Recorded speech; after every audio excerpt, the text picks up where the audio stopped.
Danfo offers unparalleled, curated and bespoke tours across Africa for travelers seeking genuine cultural experiences, enriched with magnificent sights, sounds and flavors found on the continent. Each trip is reliably curated to ensure visitors are gifted with an immersive and authentic adventure.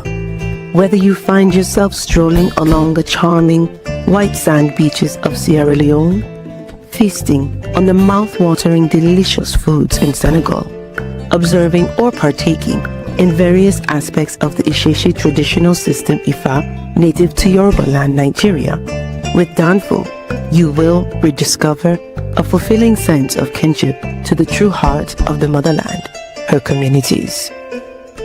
Our core values focus on integrity, quality, safety, and sustainability. We are uniquely committed to assisting with the advancement of African infrastructure and promoting African businesses, so both travelers and the communities they visit receive beneficial exchanges. At Danfo, we understand the importance of connectivity, and we have created a model which provides bespoke experiences based on your passions or hobbies. With us, expect a long-lasting spiritual bond between you and your destinations. Live, love, Danfo, Africa. To learn more, visit danfo.africa.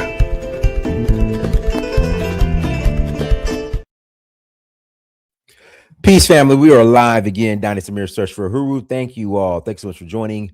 Make sure you hit that like button. Again, please hit that like button. Also, make sure you share and make sure you subscribe. I will greatly appreciate it. Got a couple of announcements before we bring on our special guest. You know, we got to have our once or twice a year Hebrew Israelite debate, you know. So I don't think we had one this year so far, but, you know, we're going to, you know, have our debate here shortly. Again, hit the like button. Make sure you share. Make sure you subscribe.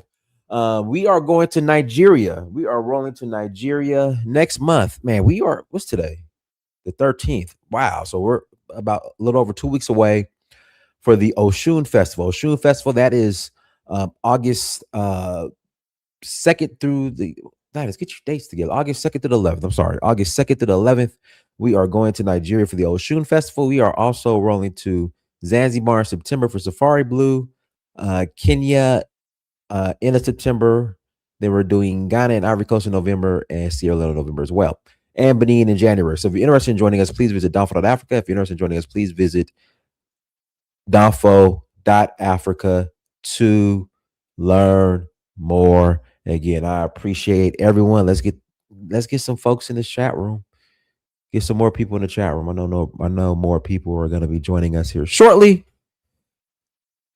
But without further ado, bring on our special guest. Uriah, it's been a minute. Dynast, my brother, it's always a pleasure. What's going on with you? Everything's good. Prince Joseph, how you doing? It's an honor and a pleasure, brother. Thank you for having us. Hey, guys, and I missed out on it. My first vegan/vegetarian experience at a restaurant was back in 2007 at Soul Vegetarian here in the West End, down the street from my house. And I remember I got the Garvey burger and that carrot cake. I don't know if you guys know, but Soul Vegetarian here in the West End, I think they still have the location off of Highland. So I got to go over there and get me some carrot cake. But the Soul Vegetarian location here in the West End off of Ralph David Abernathy closed down. And it was what, 47 years? That's correct. 47 years.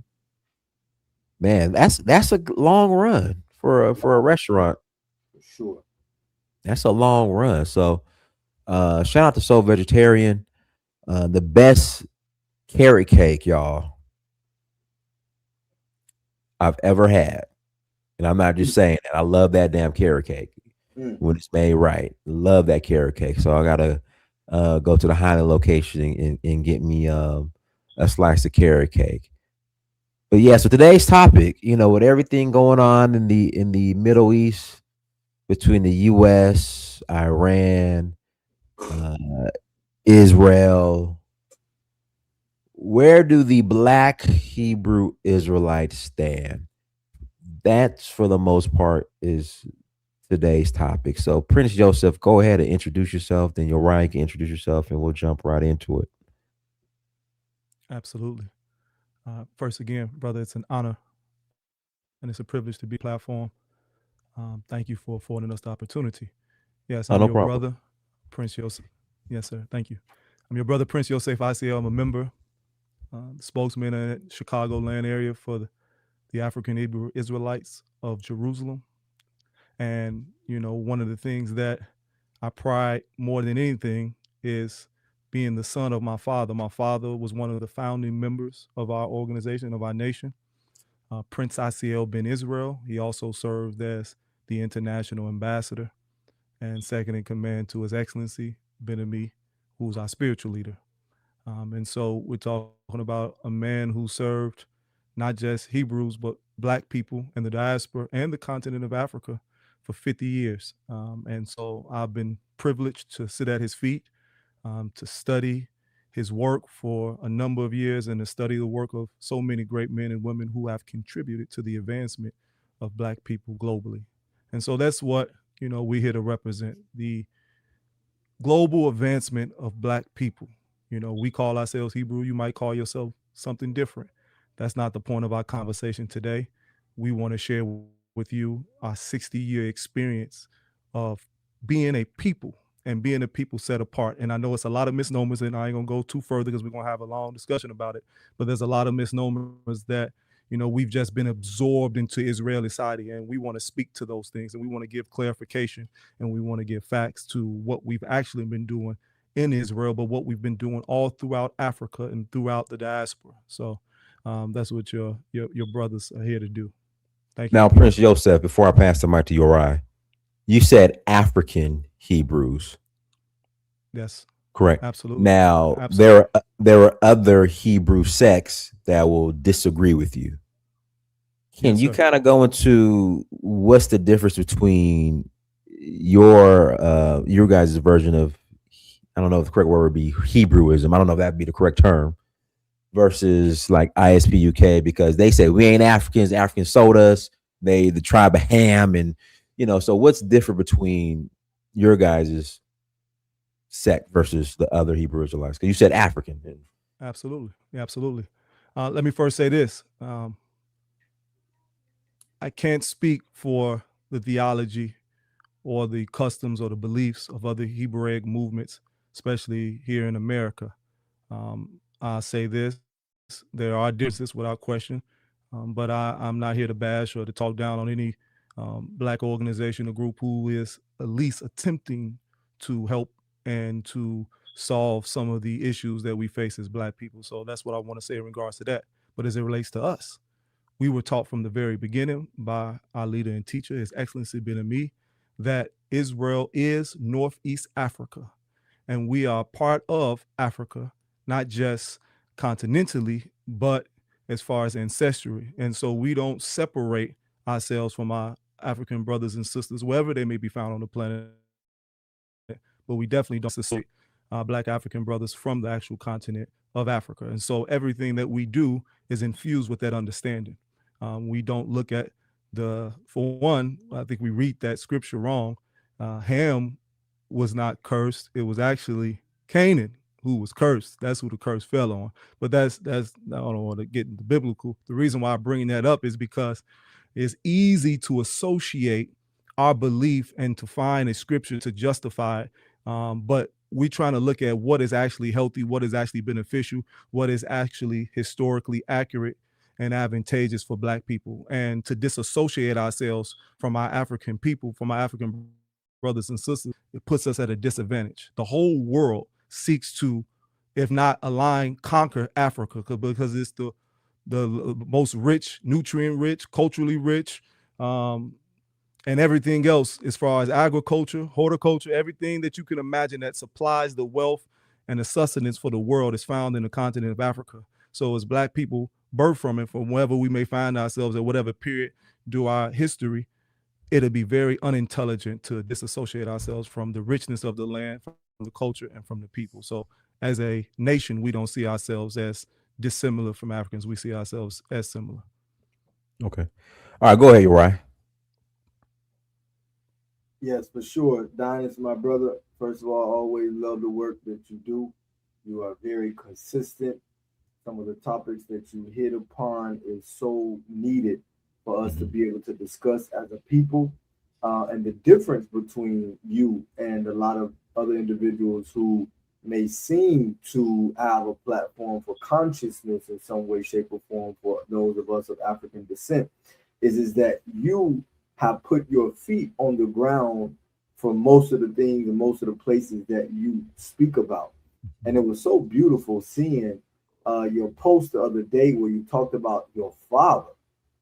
So that right there, it hit a whole new level for me as it relates to who you are, because this is something that was this is embedded in your DNA from that post. This is something that's embedded in your DNA. But the fact that you never even was able to even have a conversation with your father about his experience on the African continent lets me know how important genetics actually are, because it's something he passed down to you spiritually that you never even had a personal conversation with him about. So that changed the game for me as it relates to why Dynast is going so hard with this as being quote unquote a regular Black American. And so I wanted to just, to give you that. And man, you've had some topics even here recently that, man, I got to take the time and really just sit down and listen to some of the experts that you have in certain fields. But love the work that you're doing, and this is very important, and we must support you and all of your endeavors as relates to that so that we can keep this channel going. So my name is Uriah. I am a statesman for our nation of the African Hebrew Israelites of Jerusalem, myself and my brother Yosef, and we are servant leaders. To sum it all up, our purpose is to solve the needs of our people with the solutions that we found in the areas in which we found them in. And my particular specialty for the last 13 years, I'm a holistic health expert. So I deal with holistic health and healing from a preventative health perspective, veganism, mindfulness, meditation, exercise, and things like this.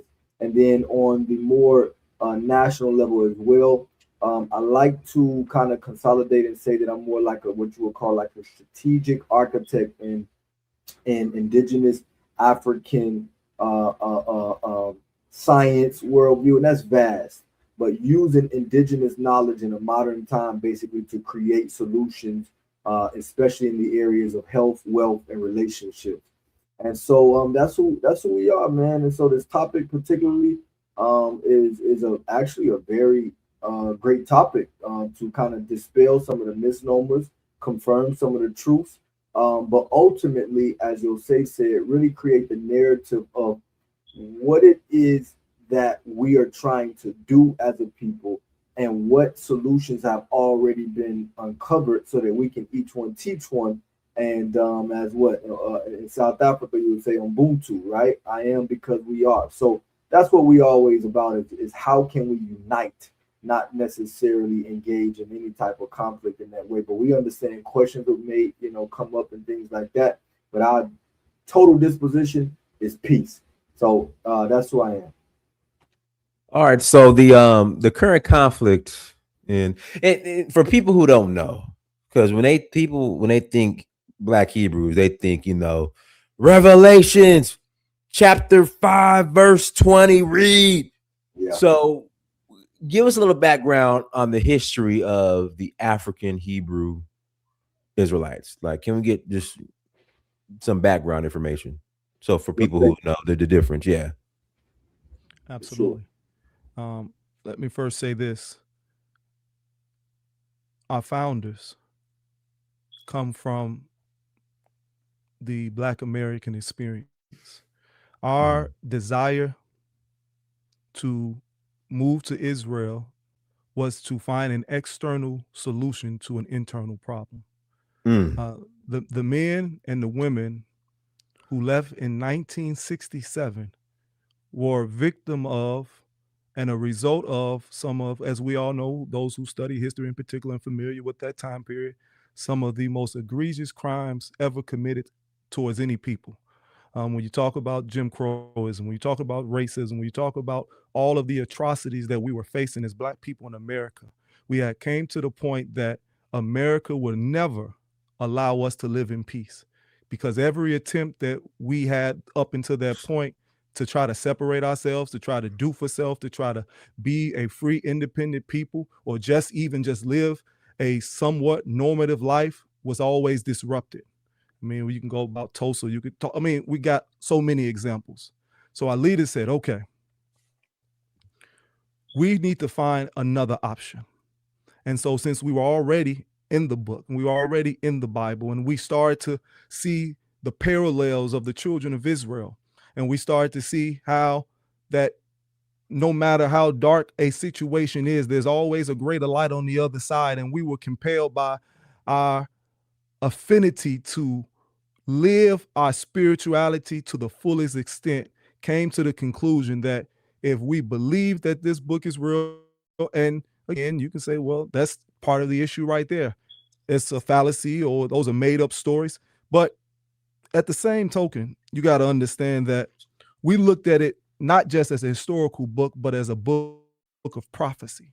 And what we seen that was prophetic is that whatever you want to do in this world, you have to take into your hands, into your possession, your choices, and you have to produce your own outcome. And we said, well, we're going to make this thing real. We're going to make this book come to life, and we're going to fulfill what we believe that this book is telling us to do. And that's to search for freedom and to produce the freedom that we so desperately need.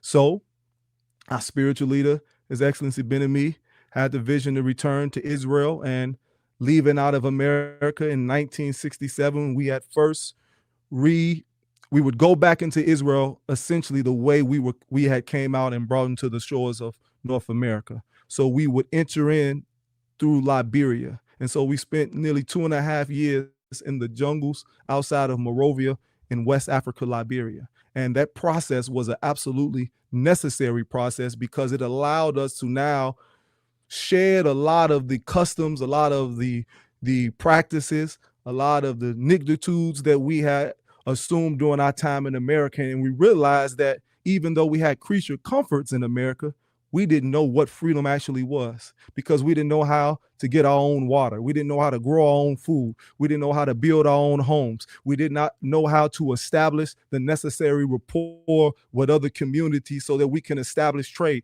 All of these things we had no knowledge of. And that time in Liberia, with all of the harsh conditions that we faced, we realized what it actually took, the actual price, the actual cost for freedom.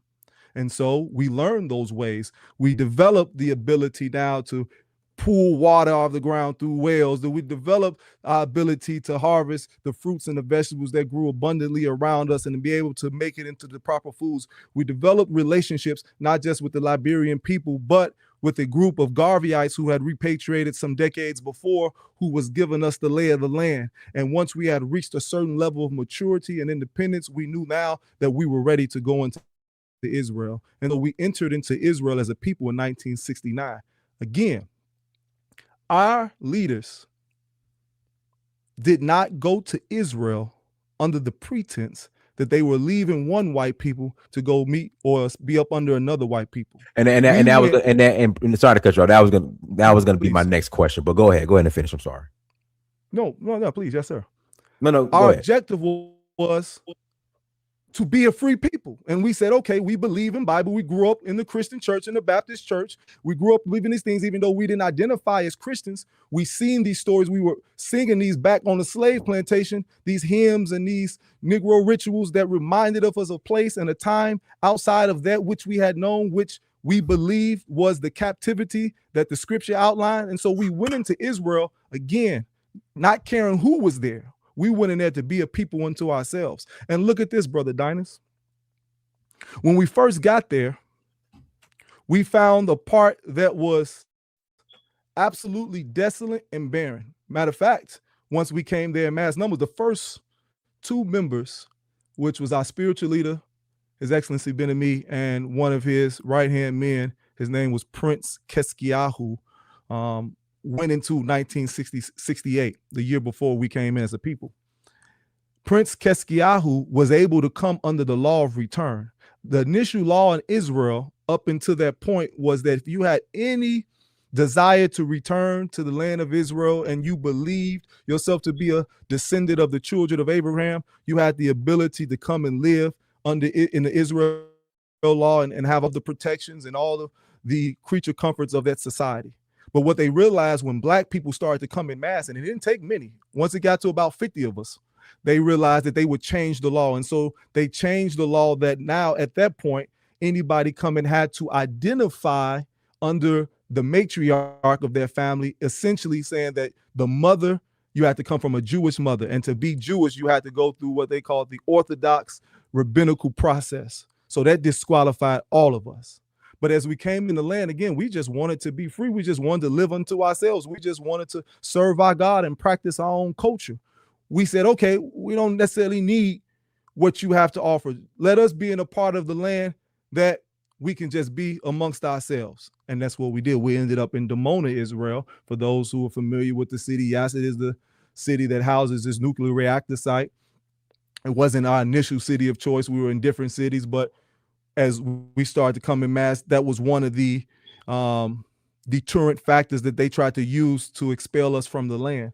But what did we do? We took what we had, lived amongst ourselves in a city that was completely, almost, if not completely, empty, and we started to build our own community. And as they was observing and watching us from the outside, and I'll close on this point to let you ask some more questions, they started to see a people do for self. Now, mind you, we're in the Negev, which is considered the southern part of Israel, which is the desert. We had no access to their healthcare systems. We could not get gainful employment. We could not go to their hospitals. None of those things, education system, nothing. We had no access to none of their civil services. So we did what any intelligent people would do. We built our home. We built our own birthing centers, brother, where we were able to have healthy, holistic births for our children. So for those of us that know some of the harmful tactics that Europeans use in their hospitals, pumping our children full of antibiotics and steroids and different vaccines that have harmful, detrimental effects to their health, we didn't have any of those things. We grew our own fruits and vegetables. We learned the proper horticulture and agricultural ways. Divine agriculture is what we called it, because we learned how to get water out of the desert to be able to supply the necessary irrigation systems to grow our own fruits and vegetables. We assumed the vegan diet, yes, because it was outlined in Genesis 1:29, but also as a solution to our predicament. Since we could not go to their hospitals, our greatest defense was preventive health. That means that we would eat and we would live a lifestyle that would reduce or eliminate nearly completely all of the comorbidities that we had been suffering here in America: hypertension, high blood pressure, diabetes, on and on and on. I'm just giving this outline as we continue to have this conversation, brother, to show again. This is important. Keep going. This is important. Yes, sir. The misnomer that we were just stupid Negroes going to Israel to be around white people. No, we were going to be a people unto ourselves. And not only did we go, we achieved that mission.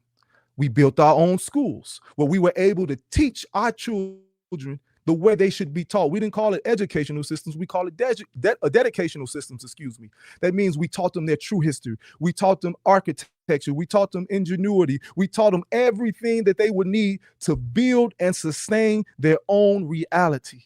We had to build our own homes, brother. You see what I'm saying? We learned these things, but this is the most impactful fact, and I'll end on this point. We had no internal financial revenue coming in.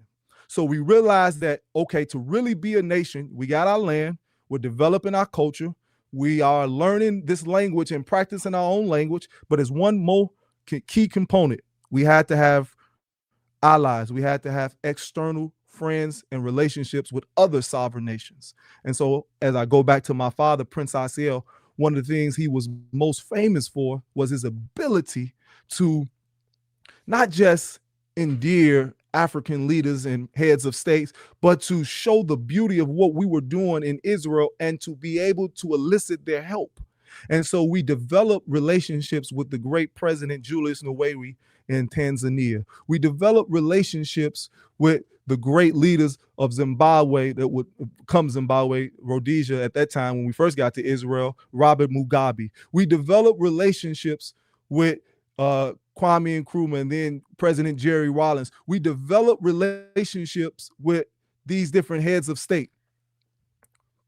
And in doing so, we were able to, even though Kwame Nkrumah, President Sajifo Kwame Nkrumah was out of office by the time we came in, him knowing what we were doing, we were able to leverage relationships with other African leaders in West Africa. I'm saying these are the type of things that we were doing. President Idi Amin, we went to Uganda and developed a relationship with him and was able to have access to different resources. So now we're bringing in the necessary financial help, aid, and assistance into our country, into our land to supply our community. And in return, we were able to do greater things. We built our own factories where we were able to produce our own food. Our factories still standing today. We built other restaurants. We built community centers. We built our own grocery stores. Again, we're intelligently utilizing all that we have and all that we know we need to do to be able to be a free, independent people. And so, brother, it was solidified in the very early stages, where in 1973, my father was invited to the 6th Pan-African Conference, as I spoke earlier, by His Excellency Julius Nyerere in Tanzania, Dar es Salaam, Tanzania, where we were the only Blacks from America who were given active participant status, because they did not see us as just Blacks from America. They seen us as a sovereign nation. And that credentialized our position, even for us, because we knew now, okay, we got something special here. We were able to see a sovereign head of state, and he was able to identify and appreciate what we have been doing in just those few years, that he would allow us to sit at the table to determine the future of the African world. And so from that point, brother, we just, went full steam ahead. But it's been trials, it's been tribulations, it's been all these different things, and we'll discuss it. But I just wanted to kind of give that as a foundation to let you know what we went to do and what we have been doing up until this point. Yo, Ryan, you wanna add to that at all? No, not necessarily. I think your Prince Joseph broke it down amazingly.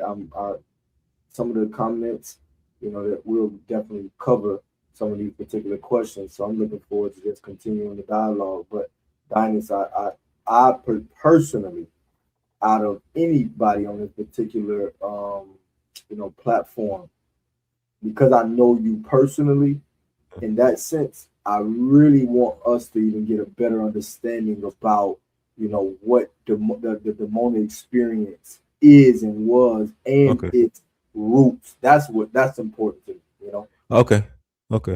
So as far as in the Mona now, like, what does the Mona look like now for the Black Hebrew Israelites? Like, how's the community doing now, present day? It's surviving, and I say that not to give a cheap response. Mm-hmm. I mean, any people who take such a bold and audacious step, like attempt and then do everything in their power to be an autonomous people, you're going to face trials and tribulations. Were there certain situations that we were not fully grasping some of the treaties and some of the deals that were made with the Israeli government, who had realized the potential and the power that we possess and sought to disrupt and destroy it, and came with, I hate to use the European Greco-Roman term, but came with the Trojan horse, so to speak. Yeah, those things happen. But I'm saying that if we look at it in such a small window of time, 10 years, 12 years, if you take it back as far as that point, and miss the whole 60 years up until this point that we've been there, and what we had to do for the first 20 years, where we were intentionally being cut off from all access, as I stated not just from the Israeli government, but to the best of their ability, they wanted to cut off all access, even from what they perceived to be help and aid from the American government. And that's why it was so vitally important that we built relationships with the African world and also Black independent movements in America, such as the Nation of Islam, such as different Garveyites and other organizations that contributed to our success. But where you talking about where we currently find ourselves? We currently find ourselves where most people find themselves in the world today, pivoting from a lot of decisions that other nations have done that have caused this grave destruction and devastation. But the bright side is this, brother, is that you have two young men as myself and Brother Prince Uriah who understand what we originally came there to do, who was taught by those original teachers and leaders, who still have the same mind, the same aim, the same desire, and also have the courage to go out and make sure that that vision of autonomy, which is hopefully the goal of all Black people who find themselves under the oppressive yoke of European rule, seek to achieve. And that's what this essentially this conversation is. Yeah, it has religious overtones because we're Hebrews and we live in the land of Israel, and all of these things have religious notations, but we're talking about sovereignty. We're talking about liberation. So even when my brother spoke about some people making certain comments, that doesn't bother us or faze us at one bit, because before we even get to unity, we got to have alignment. And so our premise is, what is it you actually want? If you want liberation, if you want sovereignty, if you want to be able to control your own destiny, if you want to be able to control the future for your children and give them a world and not just have them in somebody else's world, a world that you know will be to their disadvantage, a world that you know at every angle, every turn, every corner, there'll be something or somebody waiting to destroy or to devour them, then this is what we're talking about. And if we have a 60-year experience in practicing and living freedom, why wouldn't we share that? Why wouldn't we offer that up? Why wouldn't we have good faith conversation and back and forth so that we can go deeper into what we have done and what will be done going forward? But if you just want to throw mud, then go ahead. I mean, that's what you want to do, but you're going to stay in that position that you're in unless you feel that you're fine with your predicament. Then this conversation ain't for you. But what we're doing is saying that we all hear this. There's no serious Black men. There's nobody really talking about freedom. There's nobody really talking about liberation. Where's the Marcus Garvey? Where's the Malcolm X? Where are those people that stood on something? And we're saying, no, those people still exist. But every time they come with a legitimate aim and try to add and contribute to the advancement of Black people, hell, we have these type of, low-level conversations. And I'm not saying that that's what's happening right now, but that's been too persistent, Brother Dynast, and we want to reverse that and say, hey, no, let's take a step back.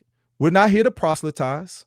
You won't hear us say one thing about come join us. You won't hear us say one thing about how you should be a Hebrew. You won't hear us say one thing, if you're not a Hebrew, you wicked and you're going to be damned to hell. We're not going to say any of that. We're saying, look what we've done as Hebrews to add to the mosaic of liberation for Black people. And what do you have to offer? And you bring it in, we come, and then we can have alignment going from there. But that's the conversation. All right, let me read this super chat. FBA Young Lion, thank you for 499 holla. Whether you agree or disagree with their ideology, in my opinion, they have a better, more fulfilling and healthier culture than Black people in America. FBA Young Lion, thank you for 499 holla. These brothers consume everything that they produce. They don't rely on the Israeli government for anything unlike us here in the U.S. Is that true, or? That is true. Okay, we're gonna have a 100% real conversation. We're not gonna lie or fabricate anything. We have expanded to the point that a lot of, especially our youth, don't live within our confines. You see what I'm saying? Mm-hmm. So our primary residence, our capital for our nation is in Dimona, Israel. But we've had young people who live in Tel Aviv, who may live in other parts of Israel. That is not the case for them. But for those who live in our community, on our confines, on our compound, yes, that is absolutely true. We grow our own fruits and vegetables. We feed ourselves. We have our own factories where we produce our own product. We have our own restaurant. We have our own grocery store. I heard somebody say we don't have our own Absolutely, we have our own grocery store. Absolutely, we have our own grocery store. We're all vegan community. We can't afford not to. We believe in organic products. We can't afford not to. We believe in longevity and obtaining or seeking everlasting life, we can't afford not to have our own grocery store. Having a grocery store we ain't got to have a Dominick's or what you consider the Whole Foods. You have to have a building that houses your fruits and vegetables and the products that you produce and products that are advantageous to what you want to achieve health-wise. We have that. And it feeds our community and it sustains our community. Again, do we have challenges? Of course we do. Of course we do. Do we have situations where some of the people don't see the value in doing for self and the struggles that go with having to feed and clothe and shelter yourself? Of course we do.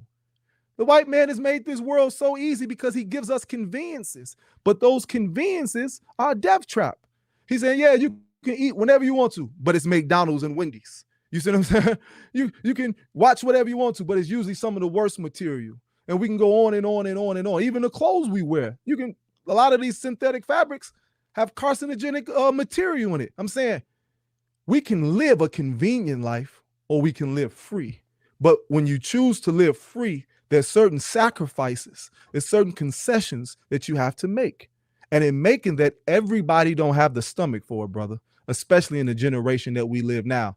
Our forefathers, our mothers, our fathers, they didn't have social media. They didn't have a lot of the conveniences, nor did they have a government that was willing to entice them, with some of these allurements. And on top of that, they came directly as a result of some of the most horrific acts. So their condition, their frame of mind was absolutely different. They didn't capitulate or compromise at all. Our children, it's not the case so much. So yes, we do have people that are not in alignment with what the original vision is, but they still have enough in them. And we're still continuing. When they come back to themselves, they have a home that they'll be able to come and be a part of and have a nation to participate on that will protect and house them. All right, let me read some more of these super chats. Let's see here.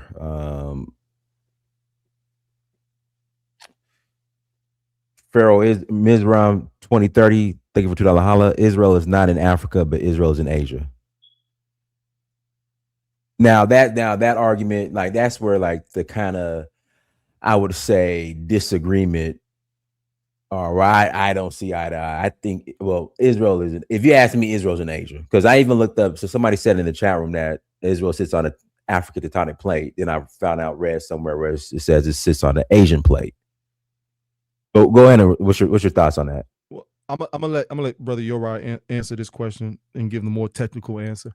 But I want to say this, and I'm not being cute in this, but when we say Asia, are we saying Asia looks like what we believe Asia to look like now, and that's why we saying that that's a negative thing? Even if we're saying Asia, are we saying Asia is not a Black African land? And I mean African colloquially, not in the sense that like original melanated people. Are we saying Asia is not originally melanated, don't have originally melanated inhabitants? And the reason why I say that is, even though we got the tectonic plate, even though we understand the flora and the fauna that match that which of the continent of Africa, even though it was physically connected to Egypt until they built the Suez Canal, I'm saying we have all of that. But I'm saying that just the way we perceive things, I want us to readdress it, because again, I wish we would have sent you the clips. We're traveling all through the Levant, brother Dynast. Mm-hmm. And we went during the heat of the war. That was one of the things we wanted to come earlier. We traveled to Israel to go check on our brothers and sisters in the heat of when the bombs were dropping, because a missile had struck Dimona. And we knew that we knew that we could not, one, help our people properly without actually getting an on-ground assessment. And we also knew that we would not, as this new generation of leadership comes into our own, leave our people over there to be in despair. Even though they didn't have any physical death, we understood the emotional and spiritual and psychological effects that something like that could have on them. So we wanted to bring life and bring light, and also see how we could redress the situation. But we could not fly into Israel because Israel airport was essentially closed down. We could fly in, but we couldn't get out. So we made the tactical decision to fly through Jordan. And when you fly into Jordan, you fly in primarily to Amman, which is their major capital city. And yes, you see Arabs that have a more European phenotype. But like most places on the planet where whether Arab or European have colonized or conquered, when you get into the heart of the interior of the land, you see the real people that reside there. And in us traveling inside of Jordan, inside the valley, we seen brothers and sisters that look like they from the west side of Atlanta, the south side of Chicago, look like they from Harlem, New York. We got the pictures and we got the videos to show you. And so I'm saying that to say is that when we asked them, we had an interpreter because they only speak Arabic. How long have y'all been here? Brother, their response is, as long as we can remember, since forever. Now, the Heshemite king, King Abdullah, yeah, he's from Arabia. Yeah, he came from the Caucasus Mountains and he has a European phenotype. But the people that they transported him to conquer and to lord over, they're black people. And we're saying African melanated people. The reason why I make that point is because those are the same people who reside in the interior of Israel. Yes, Israel promotes European people because that's their objective. They have Europeanized Israel for their own reasons, a lot of reasons we can get into. But when you go actually travel there and you actually go into the parts that are not depicted on screen and not shown on media sites, you see the real authentic people. And they're not transplant like we think they are. They're people that have been there since before the Ottoman Empire. And so when we have that type of understanding, it's like, okay, we do belong to this land. Black people are found almost everywhere in places where they have been now whitewashed. And not only, and this is the most important part, and I give way to my brother, not only when we asked them how long they've been here, they were so respectful to us, brother, because they understood our plight here in America. And they said, hey, we your brother. Whatever you need, we're here to help. This is what the people in Arabic are saying to us. You need this, you need that. They wasn't trying to take advantage of us. They wasn't trying to scam us. I'm not saying you don't find those things when you travel. Of course, people that are in destitute position, they might try anything. But I'm saying the genuine disposition of the people was warming and inviting. They seen us as they seen themselves. And I'm saying it's that type of alignment that has inspired us to think outside of the box of just being relegated to the confines of North America. Go ahead, Uriah. Yes, sir. So Dynast, I heard what you said. You said that you heard about what we talked about before, which is it sits on the African tectonic plate. You said that you read something that kind of combated it. And that's the information war that we're in. This is all strategic and a programming. And so we have to understand that. But what I challenge next, because Dynast, you travel, what I would like to do is off, this particular platform, when we get a chance, let's set up a time and a day and that we can actually travel and we can take you on what we call the sacred visitation and take you around and show you all of the African presence in the land of Israel. Okay. And with the premise that you're going over there to prove us wrong. So we cool with that. Right. Okay. So I want to challenge you on that. And I promise you, you're going to have a whole nother experience. I'm going to take you to the pillar in Israel, which is dominated and governed by people of European descent, who in Israel, in Hebrew, right there, is going to say, I can send you the video where one of our leaders and teachers take you there, where it says, Haluach ha-Afrikani. In Israel, the Israeli government put, hey, Israel sits on the African tectonic plate. Let's actually just use geography for a second. Israel is right next to Egypt. We know without a shadow of a doubt that Egypt is in Africa. So then we have to understand how they section off continents. It is done by two major identifiers: the flora, the plant life, and the fauna, the wildlife, and then any kind of geographical like mountains, anything that kind of creates a barrier in that way. And so in our understanding, number one, there's none of those things between Egypt. There's no change in the type of animals that are in Egypt that there are in Israel. There's no change. There's no natural separation like mountains or anything like that separates Israel from Egypt. There's no plant life change from Israel and Egypt. So if we if we are 100% sure that we know that Egypt is in Africa, and we do, then Israel is right there. So as Prince Yosef was saying is that the Suez Canal finished in 1869. You could walk from Israel to Egypt. Okay, I've crossed the border from Israel to Egypt. Me personally, it's right there. So are we saying that, okay, Asia just automatically out of nowhere starts right when it hits Israel for some reason, but right beside it, we have Egypt is Africa? That makes no sense. But let's even talk about from a theological standpoint and from a biblical standpoint. In the Bible, countries that represent Asia, roughly, from my research, and please correct me if I'm wrong when you actually do the research, anybody out there, is any country relating to an Asian country have only been mentioned less than 100 times. Any country that we know today that identifies as being in Africa has been mentioned over 1,000 times.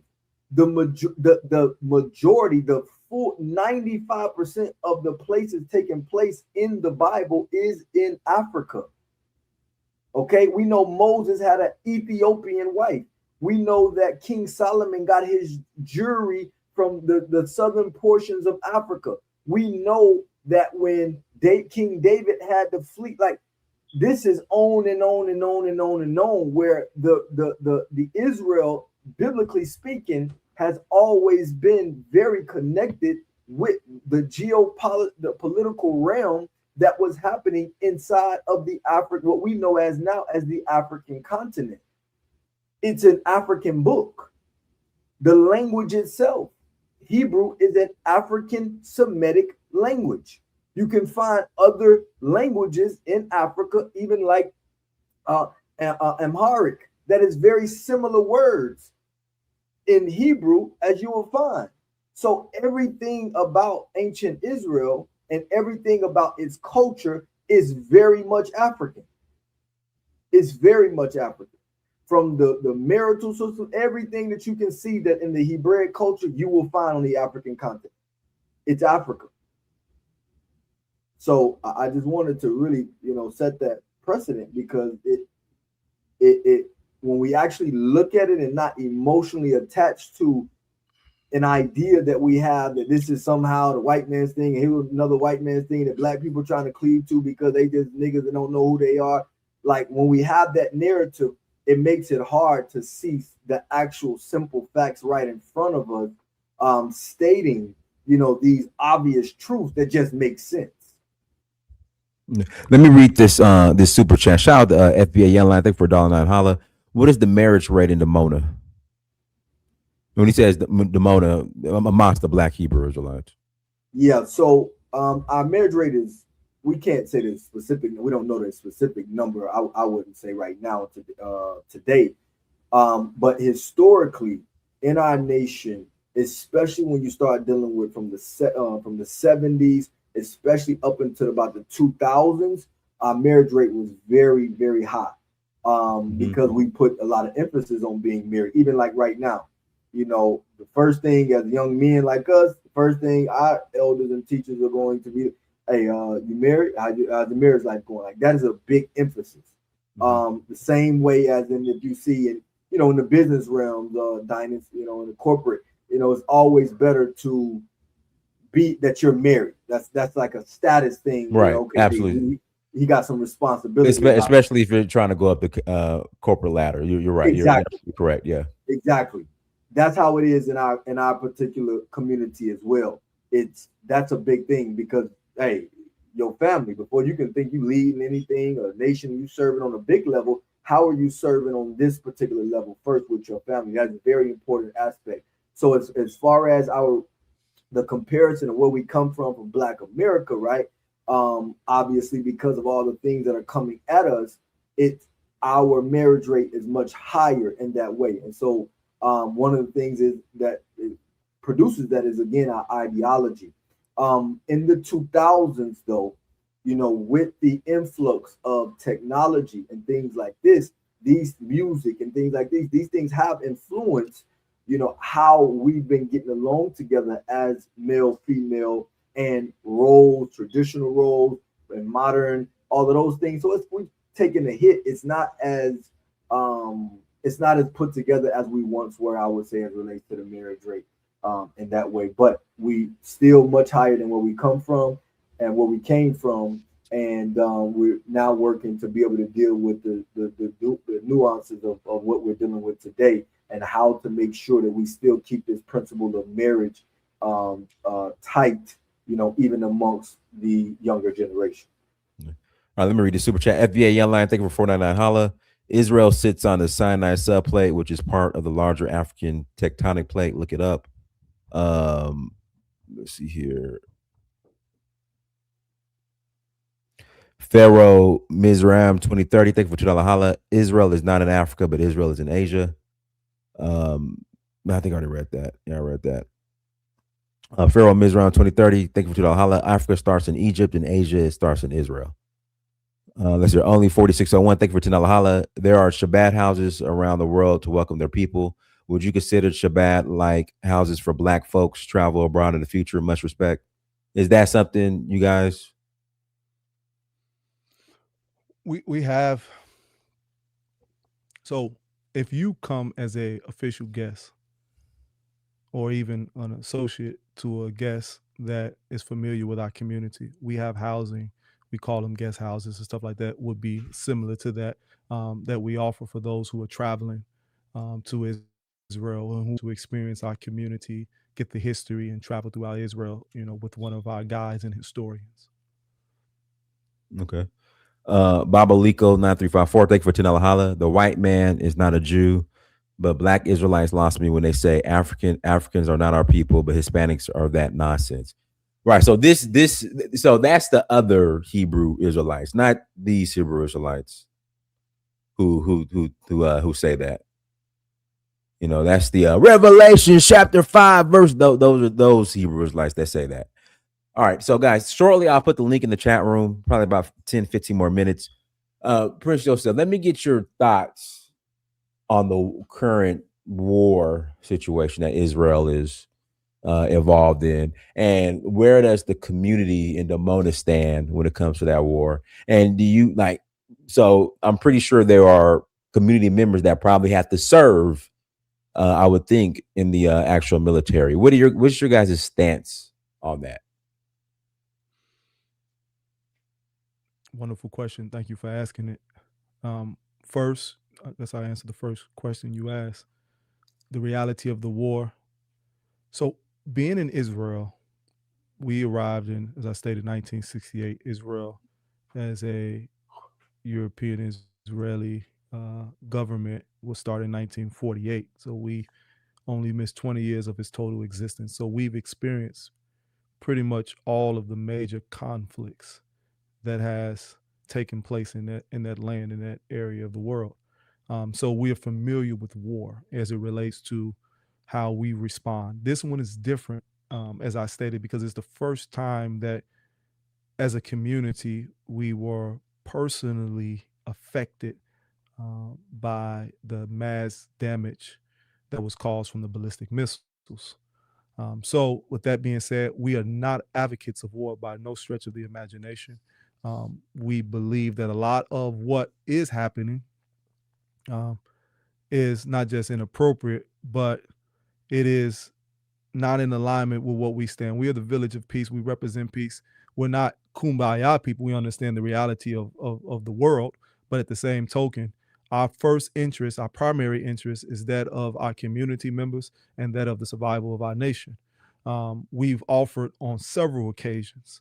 We actually set up an institute called the Institute for New Humanity, where we have partnered with the SCLC, at the time President Steele, Dr. Martin Luther King III, that would come and attempt to mediate a genuine truce between the Palestinians and the Israelis. Being from Black America, we had a unique experience on how to deal with overt and covert racism and the different ways to advocate for one's humanity. And we sought to use our expertise both coming from America, but also what we've experienced as our time as an independent people. Obviously, it didn't pan out the way we want because there's other objectives and agendas at play, and we're vehemently against those. But I bring that up to say that our focus here, since we've attempted to make peace and we've attempted to create overtures to establish a line of communication where all parties involved can have a reality or a shared existence without continuous murder, death, and destruction to those who are primarily have nothing to do with the conflict. Those are usually those who are made victims of these type of wars and these atrocities, the regular civilians. And so that's what we advocate for. But the primary focus is the protection of our people. So where do we stand? We're in Israel. We have our children that are in the armed forces, and we can have that discussion as well. And so there is a level of, from that standpoint, desire to see our children safe. So that's that. And I'm saying that as clearly as I possibly can. But when you say as a nation, our position is anti-war, and our position is anti what is currently going on between the Iranian, the Palestinians, and what's going on in there as well. And so we walk a thin line, but it is clear as an official national position that we are advocates of peace, undoubtedly and unquestionably. But as it relates to the children, I'll close on this part, that advocating the war, that are in the war, things have shifted. The initial agreement that was made when our young people were to enter the Army was not the agreement that is currently in place. And then again, this is why you have to stay on top of these things. When we initially signed to enlist in the Army, it was one, because we seen it as a way to empower ourselves as a nation. We would now have the ability to, as citizens, access certain deals, that we would be able to acquire land and different things like that we wanted to do to expand our reach and to really legitimize our presence in that land. And as a result, our children would not be involved in armed combat. Our children would not, they would have to go through a process where they still have access to vegan food. They would also not have to do a lot of the more criminal aspects of what you see being played out through the Israeli Defense Force. And that was the modus operandi for some years. But over time, our original leadership made transitions. Certain things have been done, certain oversights weren't done. And now young people, again, talking about social media, inspired to do different things, find that as a way to find their own manhood, masculinity, would now enter into more of the combative departments of the IDF. And so we do have children that are in the fighting sector, but they're very, very, very few. And you can count them on one hand, but it does exist. So, that's a thing that we're working through as a nation. But again, I can say emphatically that our position is not a position that promotes or stands unbiasedly and unapologetically behind the Israeli state government. No, we're our own people with our own future, with our own practices, with our own aims, and with our own goals. And being behind Netanyahu's war and everything else that's going on is not our objective, nor is it our mission to help or aid in the system in whatever way we possibly. Okay. All right. Are you ready for first caller? Please. Okay. All right. Go ahead, Pharaoh. Yes, peace, brother. Can you hear me? We hear loud and clear. Yes, peace, Dynast, and peace to the two brothers. Yeah, I was the one that put the comment that Israel's not in Africa, because as a historical researcher, now I know the argument is made that Israel is on the tectonic plate, but when it comes to the word Africa is a word, a Latin word that is found in the text, and according to the text, Africa starts in Egypt.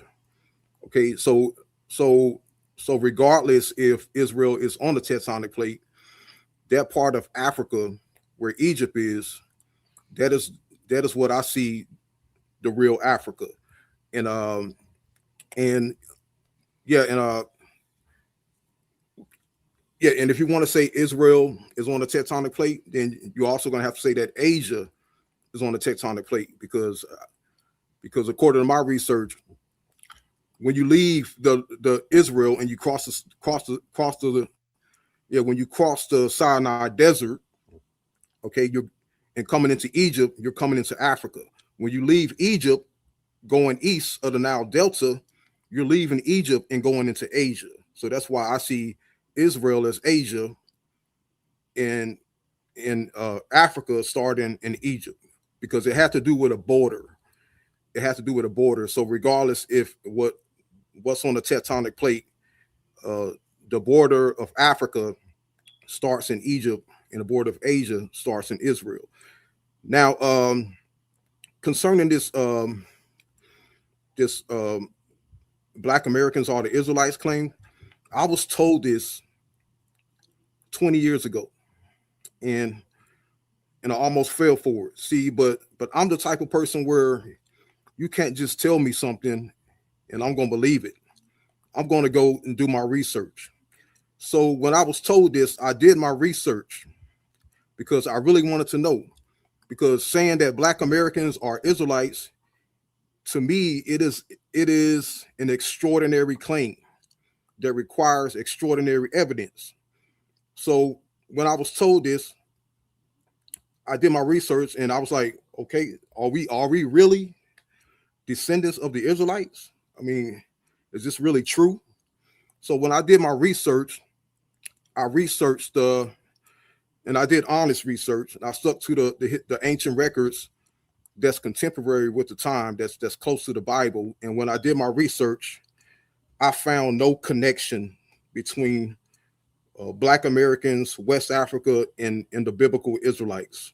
And that's why I don't believe that we are the Israelites. You have people saying, quoting from Arabic, 10th century medieval Arabic texts, mentioning Jews in Sudan, and Jews in West Africa from the modern day English text, and that right there is not good enough for me. Yeah, and that right there is I see that as fraudulent, and it really doesn't prove anything. But yeah, when I researched the ancient texts, I found no connection between West Africa and Israelites. No mention of a migration, no mention of Jews or Israelites in West Africa. When I say the ancient text, I'm referring to the ancient Greek text that was written by the ancient historians who lived close to the time at the end of the Old Testament or after the Babylonian exile, and the historians who lived close to 70 A.D. And I found no connection, no inhabitation, no migration of Israelites in West Africa. And that's when I came to the conclusion, like, no, this is not us. We Black Americans are not the Israelites. And that's why, when I did my research, yeah, and I came to that conclusion. And but I did find out that the people who were there, they were the people northwest Africa, North Africa, were the Carthaginians, the Numidians, the Phoenicians, the Moors, and all of those people were the people to the west in North Africa. But I still found no Israelites, no Jews mentioned in the ancient texts. And the people to the south, which were our ancestors, okay, the ancient writers called them Ethiopians. And I found no mention of Jews or Israelites settling amongst these Ethiopians. So that's a question I have, that claiming the Israelite is an Hey, extraordinary Pharaoh, claim. Pharaoh. You're long winded. Okay, yeah. So the question I have is, okay, do you actually believe that you are a bloodline descendant of the biblical Israelites and Abraham? And I'll land my plane there. Thank you, Brother Pharaoh.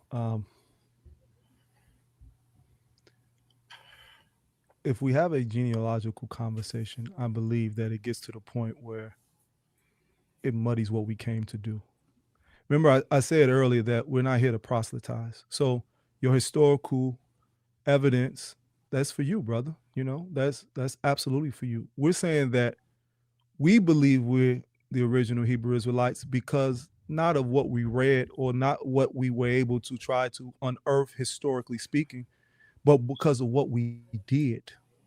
We left America. We left out of captivity. We went to a land, whether you believe it's in Asia, Africa, that's not the point. We went to a land and said that we would set ourselves up as a people who would establish their own nation under the precepts of what we believe to be the moral law of God.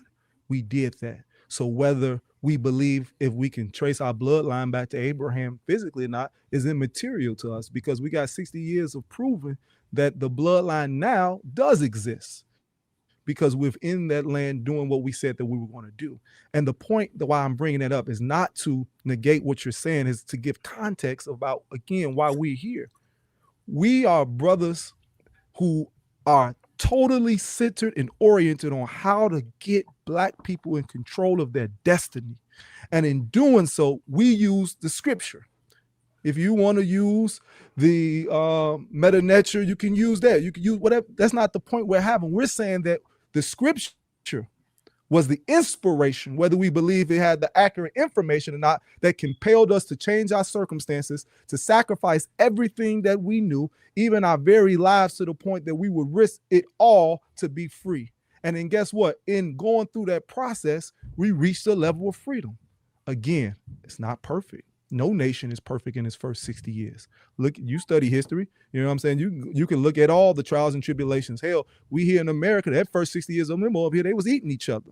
But look how far in advance we are as a people, that we have a generation not can only just tell you what we're doing, but can show you what we're doing in real time, and are still growing and expanding.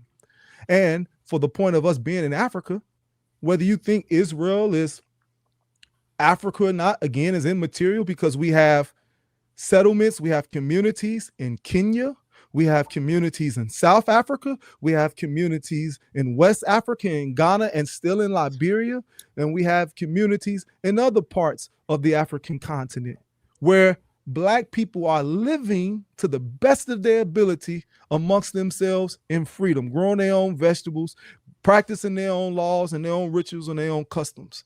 So again, we say that we African based on what we doing. We say we the Hebrew Israelites based on what we doing, not on what somebody else said or didn't say. You know what I mean? Because you're not going to find Jew, or not that we call ourselves Jew, you might even find Hebrew. That's a more contemporary term. But one thing's for sure, brother, our works have proved we are who we say we are. And I want to really quickly, just in addition to that, because Brother Prince say loves to be able to make sure that we stay on task of the objective. But some of you who do like to dabble in history, and you may want to actually dive into some of these things from a historical perspective for your own, maybe recreational, just informational, whatever the case may be, there are some places that we can start. I'm going to respond quickly back to you, Pharaoh Mitzrayim, with based on the two subject matters that you brought to point. First, you brought up the where geographically where Israel is located, and basically what you said is that from what you have read, that your findings based on what you have read and what you believe to be true is that Israel is in Africa. I mean, is in Asia. That's basically what you just said. So it was really just more of a belief, and you are entitled to that particular belief. But there's a criteria. Like, I can't just say an apple is a vegetable. Like, it has to meet a particular criteria based upon the words and definitions in which we're using it. So a continent has a criteria attached to it. What is normally the criteria, right? And well, you can look it up, just type it in, right? Continents are defined by a mix of geographical and historical conventions rather than a rigid scientific rule, primarily separated by bodies of water, and they are normally physically connected. Boundaries are drawn along the narrow land bridges of specific natural features. There is none of those geographical changes when you go from Egypt to Israel. So from a criteria standpoint, what would make Israel, Asia, and Egypt, Africa, with no geographical differences whatsoever? with no animal differences whatsoever, with no even major cultural differences, which is why biblically that was always hard to recognize and spot out when the Israelites would have to flee into Egypt. You could not just identify the difference between an Egyptian and an Israelite. Okay, If brother, I you have a question. Well, I have a question. hold on. Let brother Uriah finish, and Yeah, go ahead. then you can respond. And I got past the Africa. Yeah, there were no biological differences, which is why we could easily go into Egypt and hide. Okay, which is why Moses could be right up with the Pharaoh in his own house, and nobody knew he was an Israelite because biologically they looked the exact same. So they had to be of the same people. Other than that, they would have stuck out like a sore thumb. Okay, that's the Israel aspect of things. As far as the historic aspect of the Hebrews, again, it's just the belief system in which you're referring to, what it is that you've come across and what it is that you believe. And so, what we have to inculcate in there for those who are actually really searching, though, here's some places to start.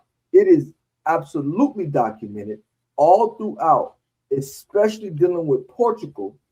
Portugal's relationship with a wide body of Israelites who had came to Portugal, right, and fled to Portugal in Portugal and were brought to islands like Sao Tome. You can look right maps, certain maps particularly line up with this historical evidence in all genres you can find on these particular subject matters. But let's not even go there. We don't even go there. If we just go with the only tribe in modern history, and I want to ask you this too, Dynast. If you never had a chance to watch that interview with Tucker Carlson and Mike Huckabee, right? The ambassador to Israel, American ambassador to Israel. And Tucker Carlson, because Tucker Carlson has been exposed to this information that we're talking about, he asked specific questions. He said, hey, why don't we just do a genetic test on the so-called Right. Israelis? I saw that. There was a reason. Watch what if you looked at what Mike Huckabee, he kept running away from it. Yeah, I saw that. Yeah. There's a reason though, Dynast.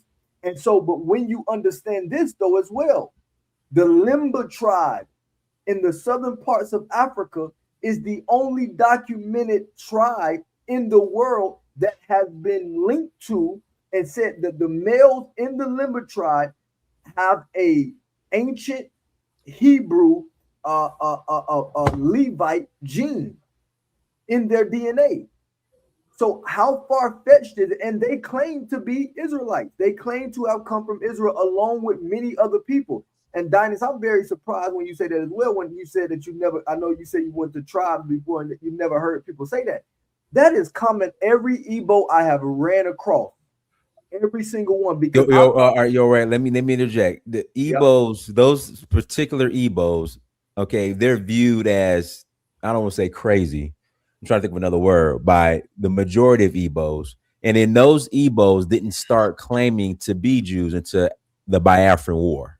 So this is what I'm saying, Dynast. That ain't what I'm referring to. I'm talking about regular Igbos. Every Igbo I have ever ran into, I have ran into countless amounts of Igbos. I always ask them, hey, where do y'all say y'all are from? Where did y'all say y'all come from in Africa?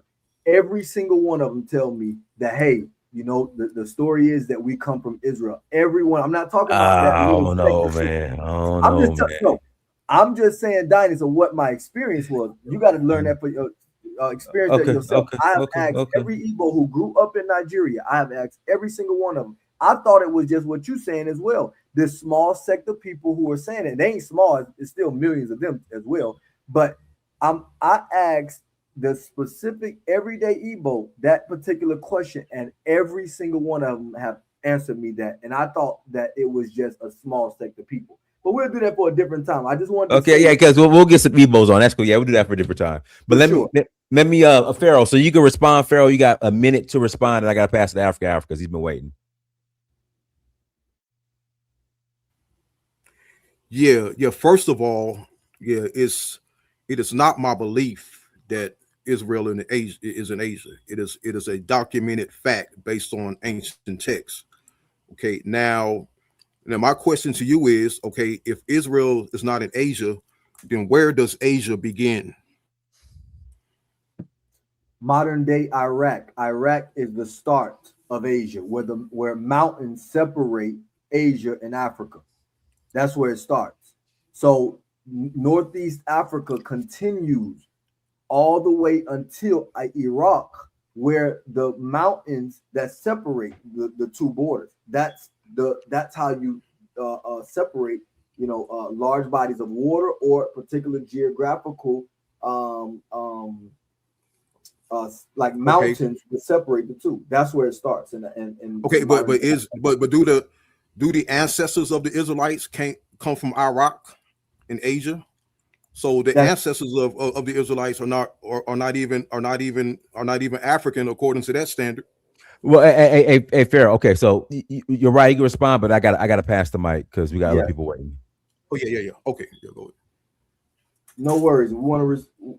Yes, you are correct. Abraham came from which is in Asia in that way. It doesn't necessarily mean that he's not African in origin as it relates to his genome. African people have been traveling this world the entire world for millennia.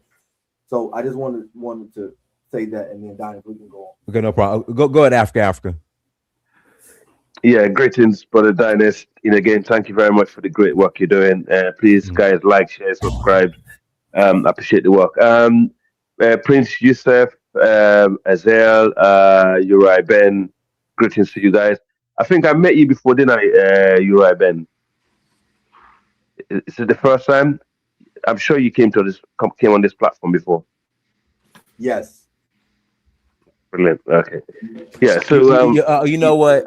Okay, after Africa, then I want to save this debate for later, but Ebo just came on. But after Africa, go ahead, and then I'm gonna kind of skip to hello, and oh, she can hello. respond. Yes. But go ahead, No, Africa. you know what? I will let Hello go first. My special sister. I won't jump her. I'll give her the floor. Okay. Go on, All right, please.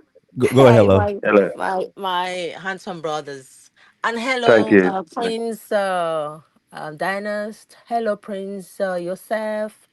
Uri. You're welcomed. With no disrespect, yeah, we are one people, regardless what we want to be. But I am proudly Igbo. I grew up in the village, dancing in the rain, playing with the squirrels in the bushes, farming, walking miles to fetch water from the stream. And I loved my every single bit of my village life because that defined who I am. I am not Israelite. I will never be Israelite. That people saying that is for political reasons. Most Igbos I know because I grew up with them. We don't claim to be Israelites. We believe in our chi and Ane. We have a culture. It's there. Read more about the Igbos. You can tell that from most clans, they have political wings. So don't confuse it with the originality of people that has been there for a very long time as history.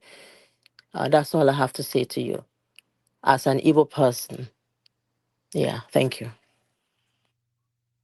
Yes, for sure. First of all, Yeah. can I respond to that, Donnie, Yeah, real quick? go ahead, Roy. Go ahead. Yeah, for sure. First of all, I really, respect how you came in peace, and I love that you expressed that your experience, which is beautiful.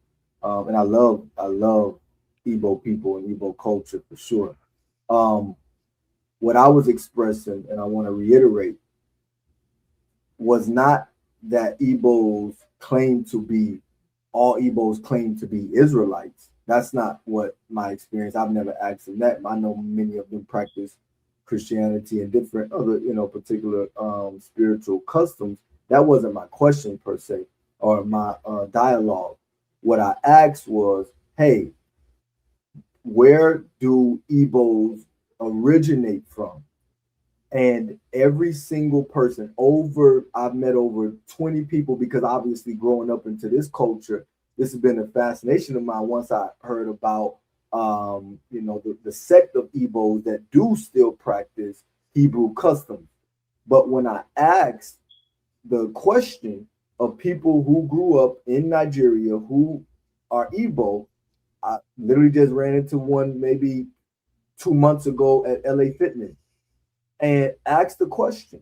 I said, "Hey, where do have you heard that Igbos originate from? Do y'all originate from Nigeria?"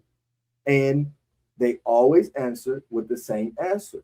Well, from what I've heard, is people say that we originate from Israel. Now, if you're saying that had came from, the Biafra War and that has originated from there, hey, you're teaching me something. I'm just explaining what I have heard. Now, there may be an explanation for that particularly, but I want to say this so that we don't get stuck on this particular conversation, especially with Dynast. Igbos are not the only people who also say that they came from that region of the world. There, I could name another 6, 7 tribes that also claim this. Now, if we want to say that they're in what I've been taught in life, where there's some smoke, there's also some fire, right? And so somebody's not necessarily telling the truth. Not telling a lie within this, because it's not far fetched that we can be in that region, especially when African people have dominated this earth, and we can be in that region and at a particular time, people migrate. History changes in that way. And so, again, we were just in Jordan. We finding people who you can look at that looks like, again, what my brother said, Prince Joseph, in Jordan, that look like they came from the south side of Chicago. We in Israel, we have large communities of hundreds of thousands of people who will tell you that we have a relationship with. That they will tell you they've never left that land. They're from that land from generation to generation, and they look just like you and I. That's just fact. So it's not far fetched that we could be right there when, again, Egypt, which is African, that we are saying and agreeing to, there's an African country, is right beside it. So it's not just so far fetched that, I think we let ideology of the cultural differences or religious persuasion and perspectives blind our mind to how just simple things can be as it relates to geography and how humans have migrated and walked this earth from the beginning of time. And that's the difference. All right, Can I, can hold I, on, Louis. Hold on, Louis. I'll get to can you. I make a clarity as an Igbo? Hello, hello. If I could interject real quick, and Okay, then I'll okay, pass okay. to you. Then I got to get to Africa. So you're right, but see, the reason why I disagree with that is because every, I don't want to use the word tribe, ethnic group, including the Igbo, they have their own deities, their own gods, with that also contains their own origin stories. Like Hello was saying when she broke down, her different deities and or whatnot, and just none of them included Israel. But Hello, go ahead, then Africa, and then but we could do a separate show on that. But go ahead, Hello. Yeah, just briefly, like the Igbos are, I would say they are part of the Niger Congo linguistics, and they have been indigenous there for very long time, years and years and years. That's the land of my forefathers, and the people claiming to be Israelites, political wings, their DNA have been done. They're not related in any way to Israel. It's just bullshit. And they're Well, very, very minute. One have you moment, please. I am Igbo. Lewis, it's not your turn, Lewis. It's not your turn, I'm Lewis. It's not your Igbo, turn. and I have the right to tell you about my people because I grew up there. I spent most of my life there, and I know how my people think. Not all of them even want to travel. They are still in the village there.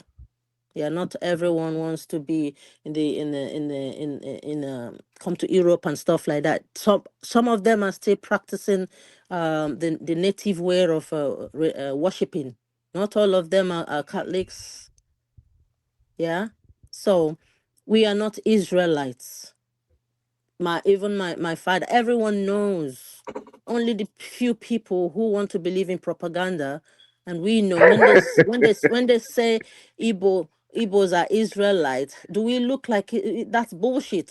How can you believe that? Hey, I let's am not try. Igbo. Hey, hello, I'm hello. telling you. Let's not try to cuss too much. Let's I'm not. watch Did I cause? I didn't say. I didn't say You any said cause word. BS. You said BS. Let's. But Yeah. hello. Let me get it back to Africa, so we get back Okay. in All order. And right. I'll pass that to Sorry you. Go about to that. Africa. No problem. No problem. Go to I Africa. I send you a message, hello, on the private chat before you go. Yeah, greetings. I mean, greetings again. I mean, yeah, brilliant. Look, the us West African people, I'll start where she finished. Yeah, we're Niger Congo people. Some of us, due to the Moors and the Almoravi dynasty, we have what they call Semitic admixture in us. Okay, Um, so if you do a genetic test and it give you any link to the Middle East, doesn't mean that you belong to that region. We are H1B1M2. Niger Congo people are from our Y haplogroup from our father's side is well documented. It's uniquely one. That Niger Congo language is a print, is a fingerprint of that region called West Africa. So any other ethnic group that does not speak that language, do not have that DNA, you're not West African. You migrate there some time ago.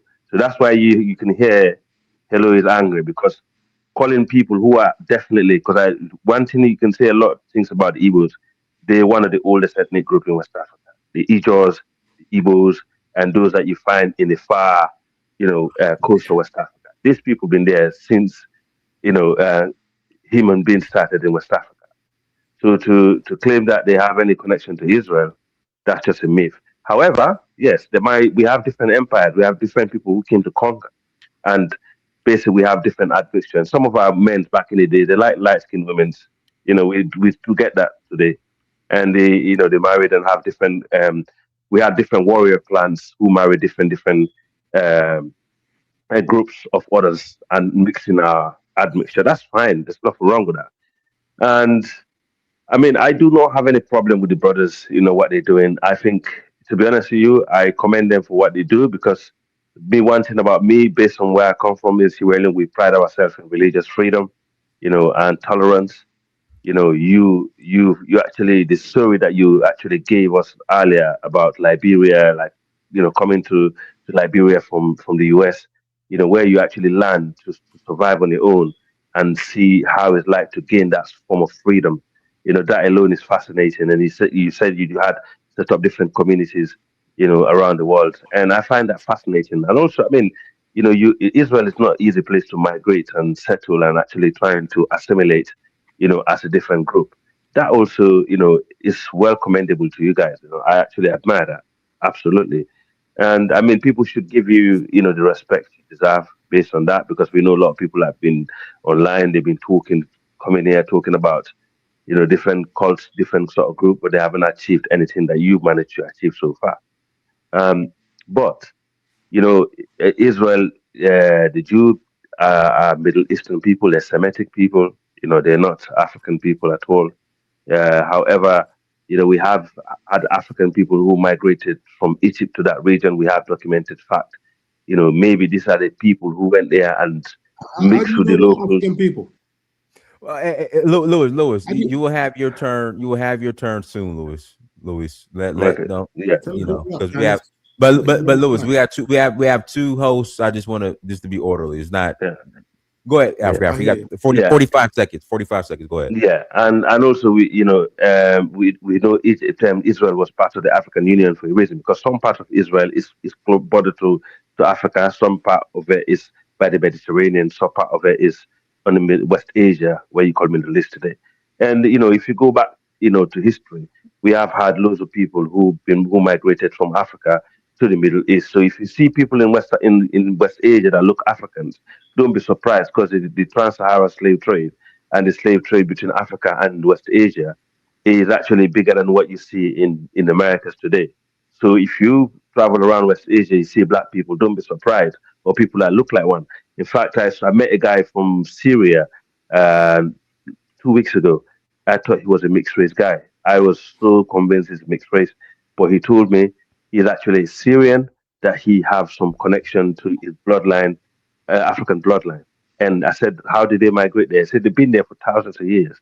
So there have been obviously these people. If you ask the Arab people, they'll tell you it's through slavery. Those days, migration. I mean, even in where the Hey, Trump bombed during the Africa. We got 20. I got to pass the one mic. second, 20 seconds. no problem.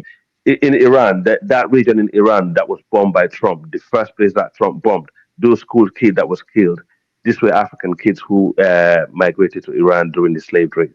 So it's happening. It's happened during slave trade, possibly. Okay. All But right. I don't believe we're Okay. Jews. Let me Okay, no pass the problem. mic. I'll pass. Thank you, If Danny. you want, if Yosef or Uriah want to respond, go ahead. No, I just want to briefly, again, let me thank hello, I believe, and our brother Africa.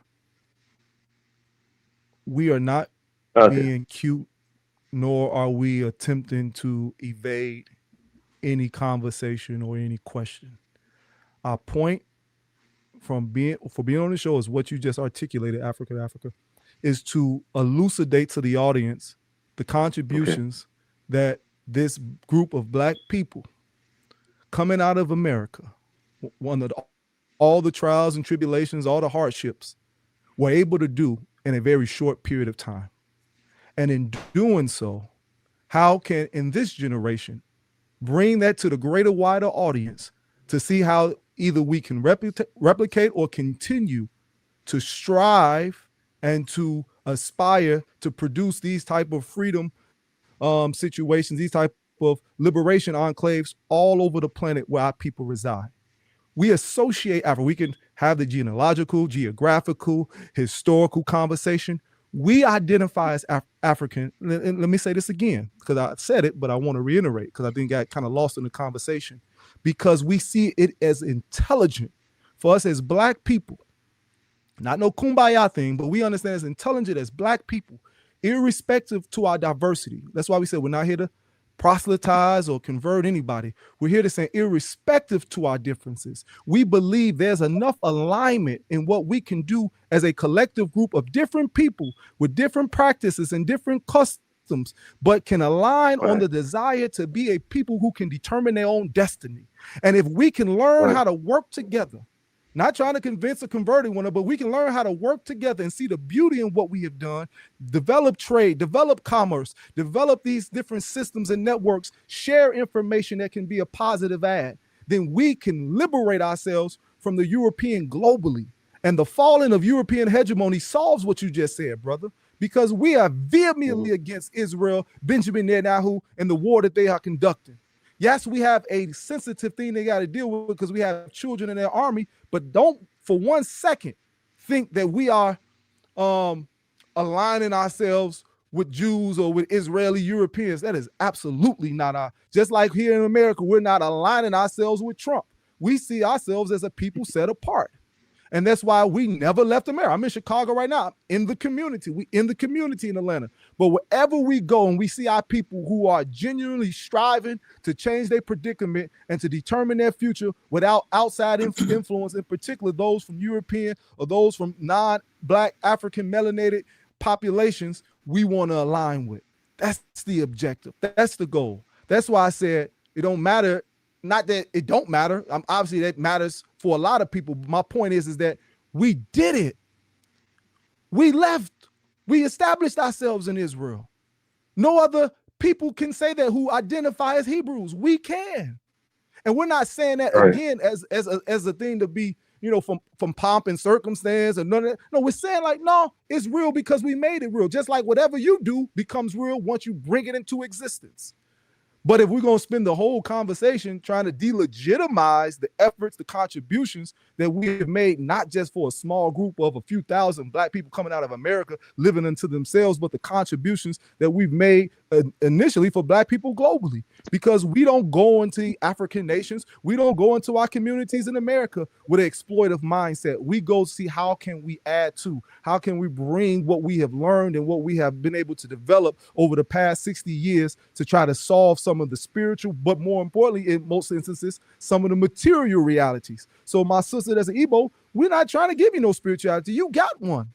But maybe there's some material things that we can add to allow our people and our brothers and sisters in those particular lands to be more empowered. Maybe it's the relationships, maybe it's the global connection. I'm saying we ain't trying to make you nothing than what you already are. You will find the way you are if you are genuinely seeking truth, if you're genuinely seeking freedom, if you genuinely want black people, wherever they found, to be empowered. That's sufficient enough for us. We just want to align so that we can now be intelligent enough to have the relationships and the alliances that now produce power for our people. That's the goal of this conversation. That's the purpose behind this conversation. All right, let me pass the mic. Fair enough. Universal truth sharer. I appreciate the Cash App too. I appreciate you. All right, Universal truth sharer. Go ahead. Absolutely, my brother. Absolutely. Yeah, I Lewis, that's it's the not your least. turn. Lewis, you're next. Calm down. You're next. Go ahead, Universal truth All sharer. right, all right, ladies and gentlemen.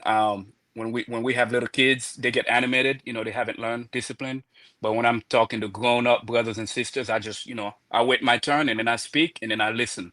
That's the way we've always done things from the ancient world civilizations to now. So I appreciate you, brother, for having this platform and letting me in and letting the other brothers in. So I greet you all in peace. Which is the way that black people have always greeted one another. We are people of peace, even though we know how to fight. Don't get me wrong now. We are warriors, but we also have peace. We know what it's like to have a soul be at peace. So I greet you to some of your brothers who practice the ways of our creator. I don't do religion because religion is man-made. There is no such thing as Abrahamic religion for me. Abraham was never called to create a religion. You can read all the ancient texts. You can read, your Genesis, your Jubilees, your Joshua's, and all of that. So, as a matter of fact, there is one who came on the scene who says, "Before Abraham was, I am." So that tells us, it's a reminder. Yeah, I am. That's right. That's right. So I greet you all. Shalom, shalom, to those of you who know what that means. But in the midst of it all, I just want to say this. Yeah, that's right. No black people in the right mind, let alone Hebrew Israelites. I don't consider myself a Hebrew Israelite, but I do practice many tenets of what they will call disamuna, the old Hebrew word for faith. I do practice because I believe in the Creator that at least they also proclaim. And brother, last night, brother Dynast, last night I was talking about how I mentioned some of the other books about Moses and all of that, and I think you piped in and said Moses didn't exist. So I love you, brother. I appreciate you having I this love you. I love you too. I this love you this too. broadcast even now, and I really enjoy that we can disagree, but you have a platform like many other brothers on the internet. There are a few platforms where people can disagree, but they allow people to have a voice because as so-called black people, I said now, we are, from different tribes, different people from the table of nations, which I mentioned last night. That's found in Genesis. That's found in Jubilees. That's found in Jasher. We know that we have different tribes, we have different people group, from the sons of Noah, from the seed of the woman that's also proclaimed in the beginning in Genesis 3.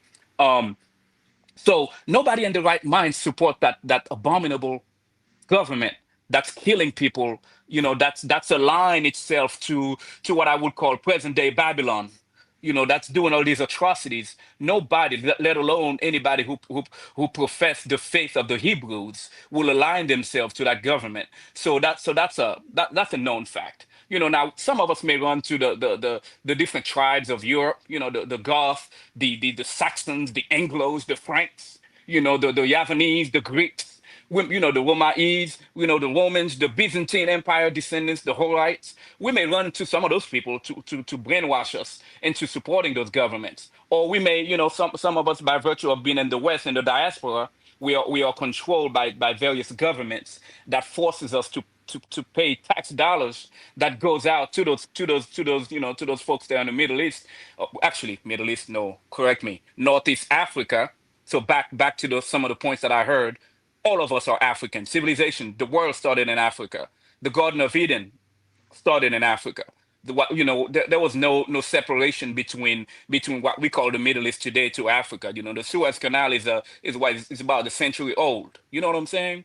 So it was all connected. So yes, Abraham was born in the Ur of Chaldea, but we understand that his father and his lineage came from a little bit on the west side, on the African side. So to the prompt there. We do not support that government. Black people who are not religious don't even support that government, let alone those who practice different faith, different, whoever call their faith Abrahamic faith, they shouldn't support that. But I understand Christianity, Muslims, Judaism, many of those so-called Abrahamic faith, they had people that are aligned to that Babylonian structure. But at the very least, no black people in their right mind who have a soul, no Hebrews, no Hebrew Israelite support that government. Rev 29, Rev 39, we know what that means in the text. We don't support that government. And I yield. Yeah, hello, All right. Dennis. All right, Lewis. All right, very interesting what the brother said. May I take this opportunity to say a big thank you to you yourself, Dynast. You brought in two Hebrew Israelite brothers to explain things, which is nice. I would like to see the IUIC here one day. Hopefully we get to that. But let me say a big hi to the two brothers there representing Dimona, Israel. I follow you guys where I can from history way back. I'm an Ashanti man from Ghana of the tribe of Judah. So I'm one of your brothers, and I'm here to support very much what you guys are saying. I will start off with a comment to those people who are in Africa who don't know history beyond secondary school education. I went to school in Africa and I know the basics. They don't teach us enough because they didn't want us to know. Most of our school system are still supported by European funding, so therefore they're not going to teach you that much history. So when it comes to history, our brothers and sisters who've been growing up in the Western world, they know more. Okay, so sometimes we need to go easy and listen to what they've got to say. Most of us don't know history beyond actually the Second World War. All right, unless we go into it deep, not let alone biblical history. And that's what Africa, he pushes Islam. And we only know Islam came in 500 years. Come on, let's not. Come on. No, those are facts. He knows that. Those are facts. I never do that in there. Not one time, but just carry on. I have to shoot that one, brother. I have to shoot that one. But let me just say, let me start by saying if one speaks, he has to speak as an oracle of God. Okay, Zephaniah 3:10 is how I'm going to start this speech. And Zephaniah 3:10 makes it quite clear that from beyond the rivers of Ethiopia are my suppliants, the children of Israel. It tells you where they are. Well, why come the white man didn't tell you that when he came and colonized you? Because the white man didn't want you to know. So now we've got a chance to learn something. Let's go into the Bible and learn it properly. That's our book. It's telling you where the children of Israel are. We were taken into slavery. Lewis, can I ask a question, Lewis? No, you know what? While you're on pause, let me read these super chats because I know FBA online. He'd be like, "Man, you ain't reading the super chats," and he's right. Let me read these. Those of us who have had their mind open, and this is to my sister in there. Their mind open. Okay, we are telling you what's in the Bible if you care to know it. The Bible is telling you that from beyond the rivers of Ethiopia, which is where my children are. So we always lived in Israel for a long, Africa for a long time. The Bible makes it quite clear. I just got Lewis. It's the host talking. I just got a question. You are an Ashanti man. Ahead. You are an Ashanti man. Yeah. What does the Ashanti Hine agree with your saying? Yes, he would. Because he knows come on. I'll prove it to you. Okay? Anthropologists, when the white people went around the world, no, you didn't answer my question. Okay, let me prove it to you then. Okay? The current Ashanti Hine represent the kingdom of Osetutu II, who at the first, who started this current Ashanti kingdom from the 16th century. Prior to that, we were under the old Ganata, the old Ghana, which had the Ashanti kingdom down there.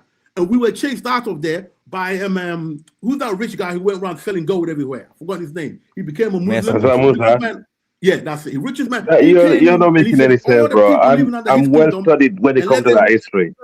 I'll drop the link for you. You're not making sense. No, yeah. Unless they convert to Islam, they must leave. And that's how we left and we came to our present place where we were. Before that, we were in a northern region that we now know as Canaan. We were in those places. In Egypt, those places. We came down, we traveled. And if you look at a book by Dr. Livingston called The Genius of the Bantu, you will see the travels of many people, how we end up where we are in Africa. Dynast, can I interject, please? No. I gotta pass the mic. But Lewis, hang on. I didn't even get to my point. No, but Lewis, I don't want to turn Lewis. Lewis, it's the host talking. It's the host talking. But Lewis, see, the issue I have. Are you gonna let me? Lewis, let me. I'm talking. Lewis, it's the host talking. Lewis, the issue I have with you being an Ashanti man. Yeah, I'm explaining. Let me finish. When I went to the Asante Henny's Palace, and I went to that museum, nothing that you are speaking of is in there. They're very specific on their history. That's just the issue I have. Go ahead. That's because they are talking about the recent history they know. The other history is not written down. That's what Lord, okay. No, Lord. What have I told you that's not written down? We came from old Ghanata. The Ashantis came from old Ghana Empire. That's as far as our recent history goes. The Sunni can build the Ghana Empire.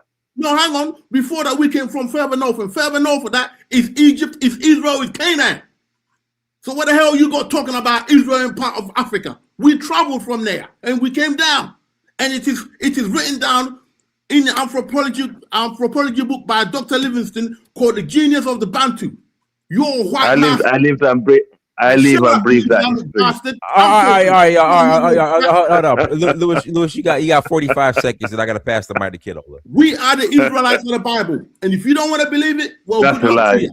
No man can come to God unless God draws him. He's drawn this man, and the rest of the Israelites who are in Africa, in America, they're going to know the truth. If you don't know the truth, you're not supposed to know the truth. It's only 144,000 from each tribe that God needs anyway. He doesn't need the rest of you heathens. So good night.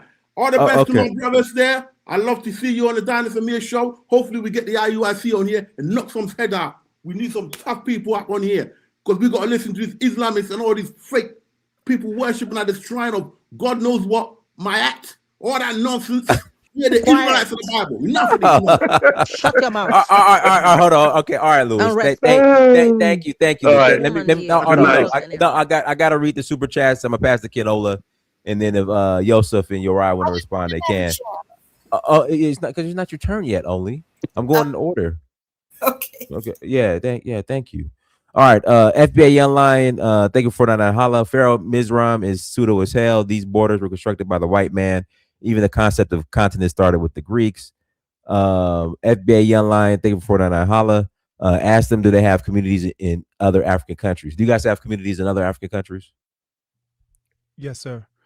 Chief among them, Kenya, South Africa, Liberia, Ghana, Tanzania. But we've been throughout Uganda. Those are strongholds, like actual communities established. But we've got brothers and sisters in the Congo, Uganda, even in Egypt.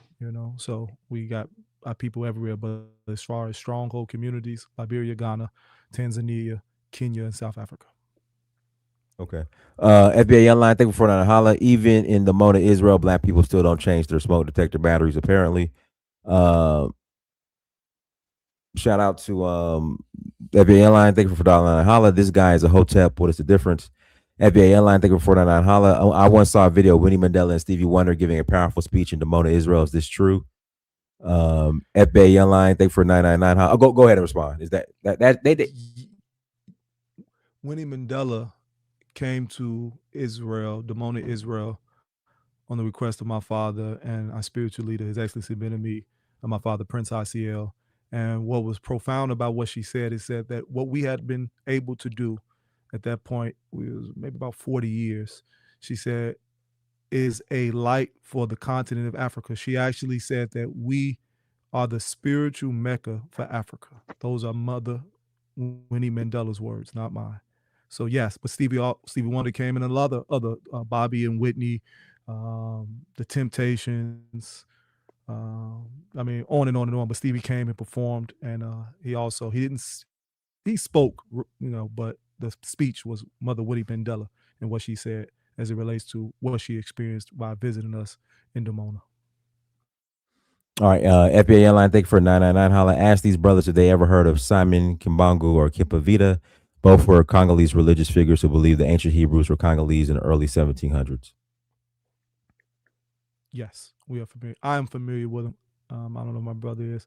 I'm actually I was doing some research on the Congolese present day Angola, where I had to on my book. So yes, to answer your question, I'm familiar with those brothers. Okay. All right. Go ahead, Kidola. Oh, thank you, Dynast, for allowing me. And I think I will talk to Louis later because you see, it's good. When you people be taken from Africa, you people went to the States. You people were looking for supernatural power that will free I you don't people. think he's there, Dynast. You know, you people What? were looking Go ahead, Kidola.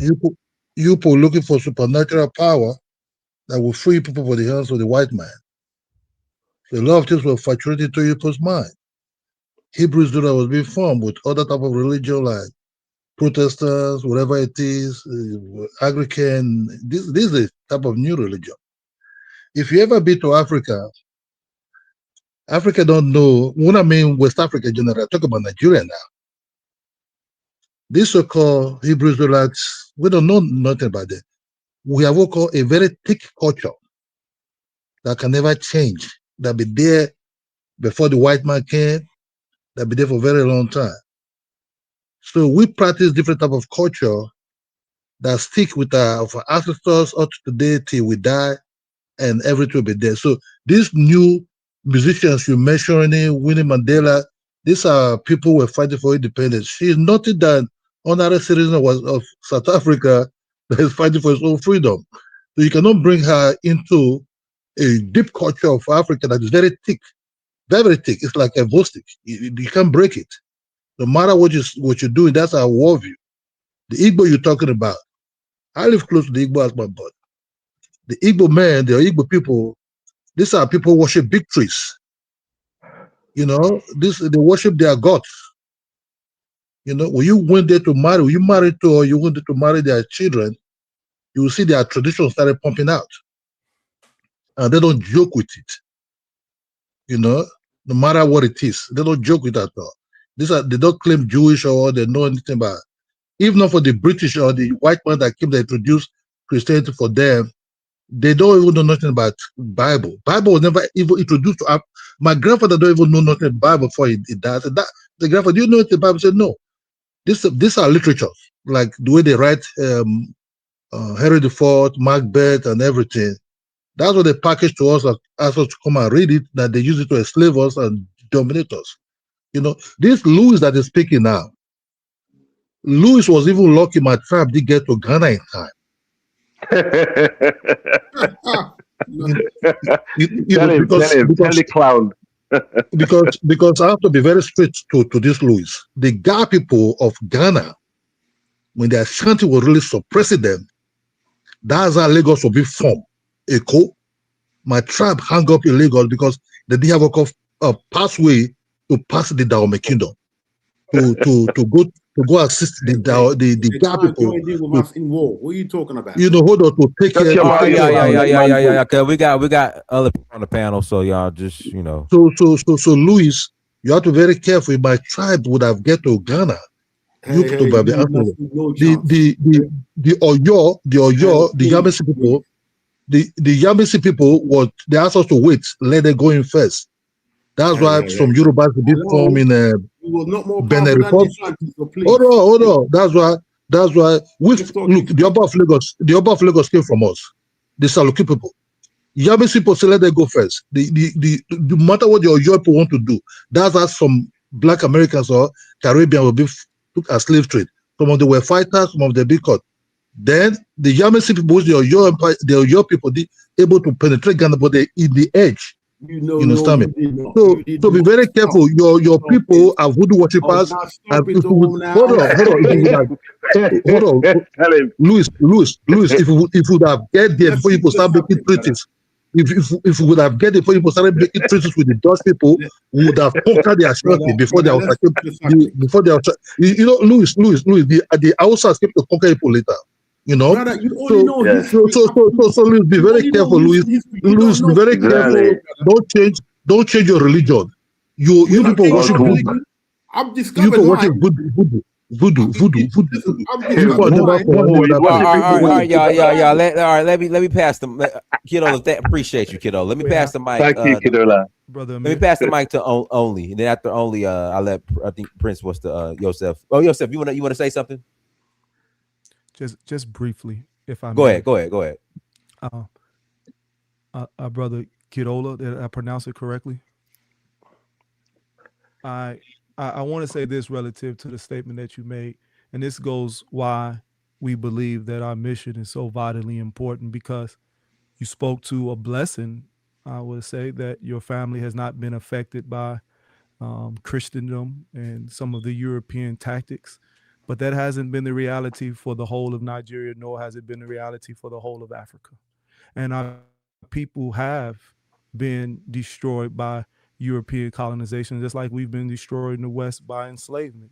And so when Mother Winnie Mandela, and we understand the diversity in Africa, hell, we understand the diversity in South Africa, the different tribes and the different dispositions, some of the reasons why South Africa is currently facing some of the issues that we're seeing right now. But we want to speak to what we can align on, because as long as we have these interfighting about different religious persuasions or religions or spiritualities, and we're not looking at the crux of our condition, then we all suffer. And so what Mother Mandela was stating, whether you believe her proposition or not, she was saying that as a woman from our own struggle for liberation and freedom, have seen the value in what these Black brothers and sisters have been able to do against the odds that they were up against. And she was not able just to draw parallels from our experience in America, but she was able to draw parallels from our experience in Israel. And so she spoke to it. And it's not just encouraging words, it's a reorientation of thought, that if we can truly align, again, unity is something too far away. We got to start with alignment first, right? So if we can just align on, okay, can our addition be significantly improved if we have the ability as Black melanated people? I know nobody likes no terms, so I don't know what to say no more. African, Black, everything is negative now. So as melanated people, we can align ourselves on the premise that there has been no process of progress, or there has been no elevated state of existence for those people since Europeans have been dominated in this planet, since European has have hegemony on this planet. And if we say that that's the case, how do we solve this issue intelligently? What putting all these other minute things to the backside, and don't they have significance? I'm not saying that it don't, but we're here saying probably the only Hebrews you will find. We don't want you to be a Hebrew right now. That's not our position. You are who you are. We'll deal with that later. We're saying that what have you done that can contribute to the advancement of our people, can help what we're doing? This is what we've done. We'll start off first. Look at all the stuff that we've done. Can you use any of this information? Can you use any of this experience? Do you need relationships with connections wherever we may find ourselves? Can you be helped in anything that we have to offer? And you can say yes or no. And then we ask in return, well, this is what I got. Can you use this? Because if you got land in Nigeria and you're growing, now we can establish trade. Now we can power our communities in America. Now we can power our communities wherever we're found. And now we are developing a level of economy and independence and sovereignty that was not known. And I'm saying all of the problems right now in 2026 is at the root of some of these conversations and us seeking to divide and separate ourselves. Again, I'm as real as they come. I understand unity is not a full-blown conclusion. I understand we ain't all going to be on the same page. I understand that we're not going to all see eye to eye, but it's got to be enough of us. And I believe this audience to be an intelligent group of people. That's why we wanted to come on here. We believe in what you're doing, Brother Dynast, and that's why I emphatically asked my brother to be here. And I'm saying I'm pleading not to your sentiments or even to, as a bleeder, I'm pleading to your intelligence. Hey, as Black people, how do we coordinate and how do we collaborate to empower ourselves? And so when you said that about, I'm not saying you was being disparaging the sister, Mother Mandela, but I do want to bring back to the front of what that meant for us and what it should mean for all of us. This is all intents and purposes, a liberation leader, a warrior, you know what I'm saying, who did some very audacious and bold things for her people, but she was symbolic for the greater liberation struggle. And for her to recognize what we were doing with the voice and the platform that she has, is only not beneficial for us, it's beneficial for us all, because now, again, it's shedding light to a lot of things that has been hidden because nobody wants to see Black people actually doing what we've been able to do. So I just wanted to add that to the conversation. Thank you for allowing me. No problem. Go ahead, Only. Unmute yourself, Only. Okay, thank you, and greetings to the panel. I wanted to say, give my respects to Prince Joseph and Yoai. We can hear you, Dynast.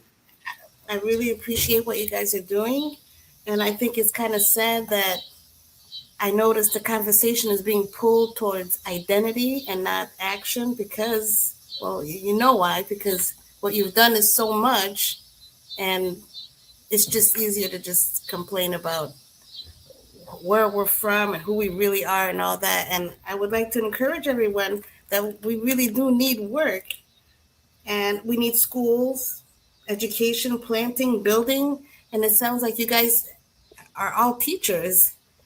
I mean, I know you guys don't go by the name rabbi, but you guys are teachers. And also, I wanted to say that that not, one thing I like about Hebrew and Judaism also is that they don't proselytize. Like, if you're interested and you ask, they'll open the door and they'll show you. But there's no blowhorn. There's no attempt to push you. But I think a lot of people come from a Muslim and Christian world where they're waiting. They think any minute now you're going to try to preach to them, and they're already pushing back. And I think it's just not that way. And finally, I just wanted to add that when I did live in Israel, there was a guy, an Igbo man, who was trying to tell me to convince other Igbos that they are Israelites. And I think he's working. I think it's you should know. You should be aware of that. That's all. That's all I got. Okay, Steve. Okay. Appreciate you. Okay. Yes, I mean, it's nice to see one thing. If I just say one thing, right?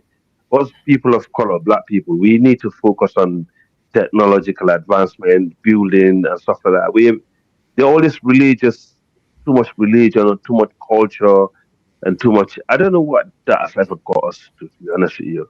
I think it's about time we start focusing on other things. Because when it comes to religion, we got too much of religion. When it got to culture, we got too much of cultures. When it comes to tribes, we have too much of it. In fact, these things I think are the things that are holding us backwards. Because the only time people are getting so wind up and getting so passionate about is when it comes to religion, culture, or tribe. Can you imagine if we actually were more passionate about developing, building, sending our kids to university and get them to be more innovative? University for years, my friend, is leadership. No, all of that. Don't wait. All of that adds up, okay?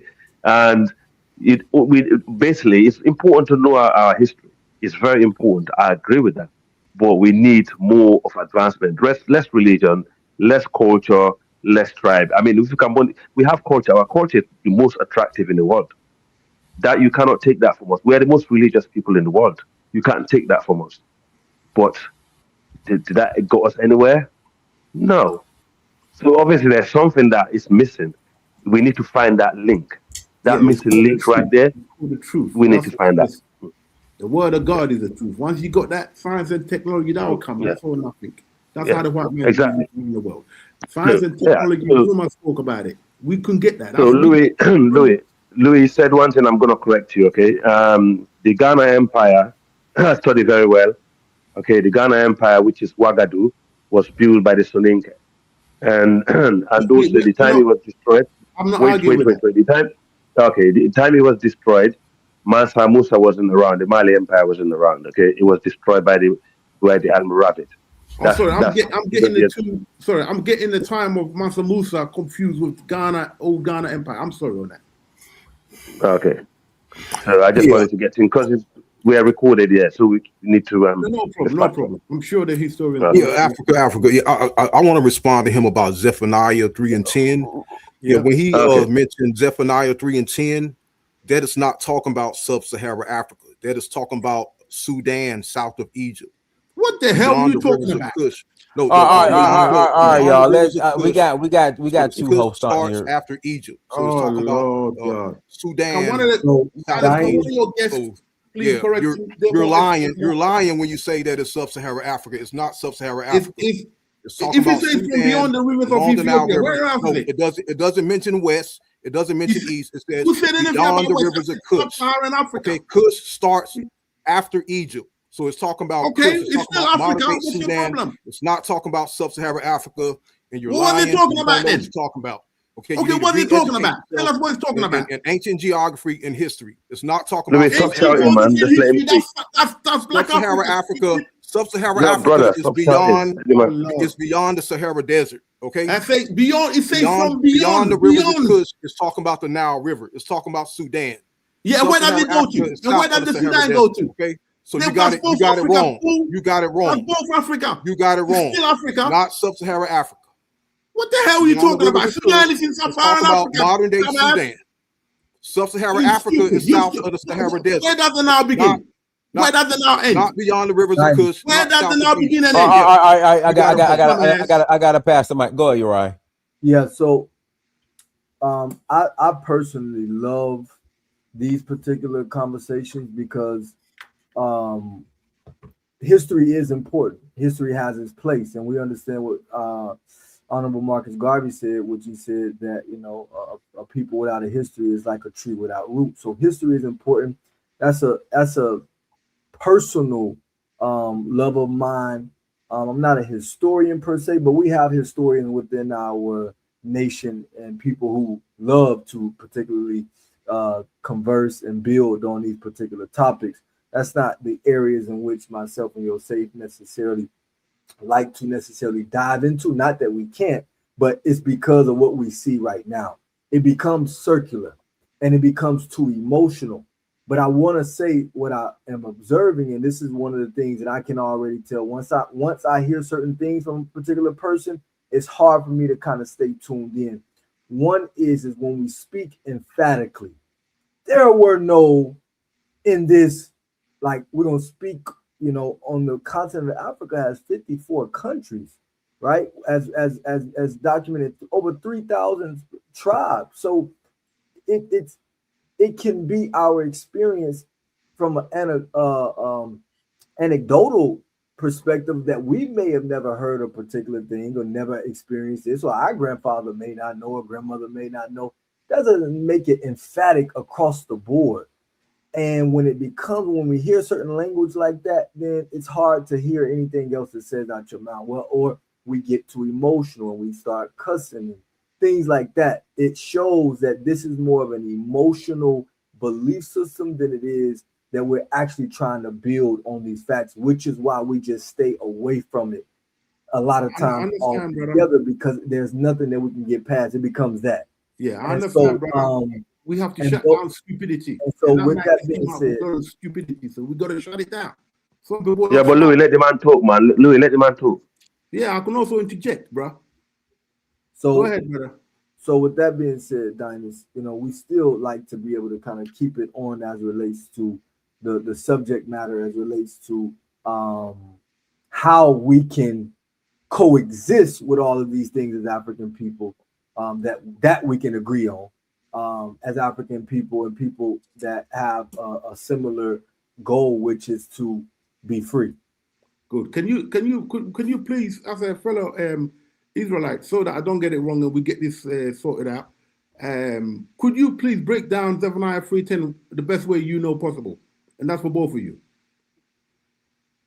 Please, if you can. Yosef, would you want to? I said, could you please break down Zephaniah 3:10 the best way you know possible, or to your understanding for us? Please. It speaks for itself, brother. Let me. Can I jump in here? Can I jump in? No, guy. Hold on. Let the guy, Louis, calm down. Louis, calm down. I am calm down. Okay, calm down, brother. Wow. Come on, All right, man. go I'm a brother who's an expert who breaks down Zephaniah 3:10 because it's Okay, a pharaoh me- who's not well, answered by the Bible. Lewis, you got to let them respond. Go ahead, Okay. Yoshi. yeah. Wow. Yeah. So first, I'm quiet, one, because I genuinely love to hear, the conversation of my brothers and sisters. Second, I am a guest on this platform, and so irrespective to me being the featured guest and my brother being a featured guest, we're still guests, and so we want to keep our decorum. I want to, if I may, brother, and I'm not trained not to answer questions, but based on how this is going, and that's why we said we shine away from religious conversations. And Bro, every it's time you amazing. say it It's goes, amazing verse. yes, sir, yes, sir. Oh God. What I'm saying is this, is that has nothing in this particular instance to do what we came to So speak beyond about. the rivers of Ethiopia, you don't know where that is in the world. We know, Beyond but the we rivers of brother Ethiopia, Lewis, you're a Can scholar. I, On the Louis, it's Louis, on the for river of fuck's sake. Shut up, Ethiopia. you Can you just Islamic. shut The up? On opposite the to him river was of Ethiopia. Come on, man. All right, y'all, calm down. Lewis, calm down. brother Prince Lewis, we stated that at the very beginning our position on what we believe to be Africa. We've answered that question already. You know what I mean? We spoke to that. Right. We So spoke to it why don't you culturally. We answer the spoke to question? it So what is it then? because When the Bible, we've brother, when the answered Bible says from beyond the rivers of Ethiopia, what's it talking about? Is it talking about China? Is it talking about China, brother? Lewis, let him respond, please. Lewis, just chill out, Lewis. we spoke to that already, brother. And so we've already Okay, I don't remember identified that part. So this is a different conversation that you and brother Pharaoh is having, and that's fine. But we ask respectfully that question was not for us because we've already answered it, and that's why we're gonna go back to what we What identified Zephaniah to be 3:10? You answer that? Africa I and didn't Israel. catch that. I didn't catch that. We've outlined on what we considered Africa culturally, spiritually, geographically, genealogically. Good. We've So I hope you heard that, yes, Pharaoh. we did that. Right. I hope you heard that. Yeah, Pharaoh. brother, Quite clear. brother. Don't you know that word beyond that's used in that scripture that is also used for beyond the River Jordan? So you're trying to tell me beyond the River Jordan is I'm somewhere in talking about Spain? beyond the You're rivers trying to of say beyond the Ethiopia. River Jordan is somewhere in Ethiopia. Spain or in Italy? Hello.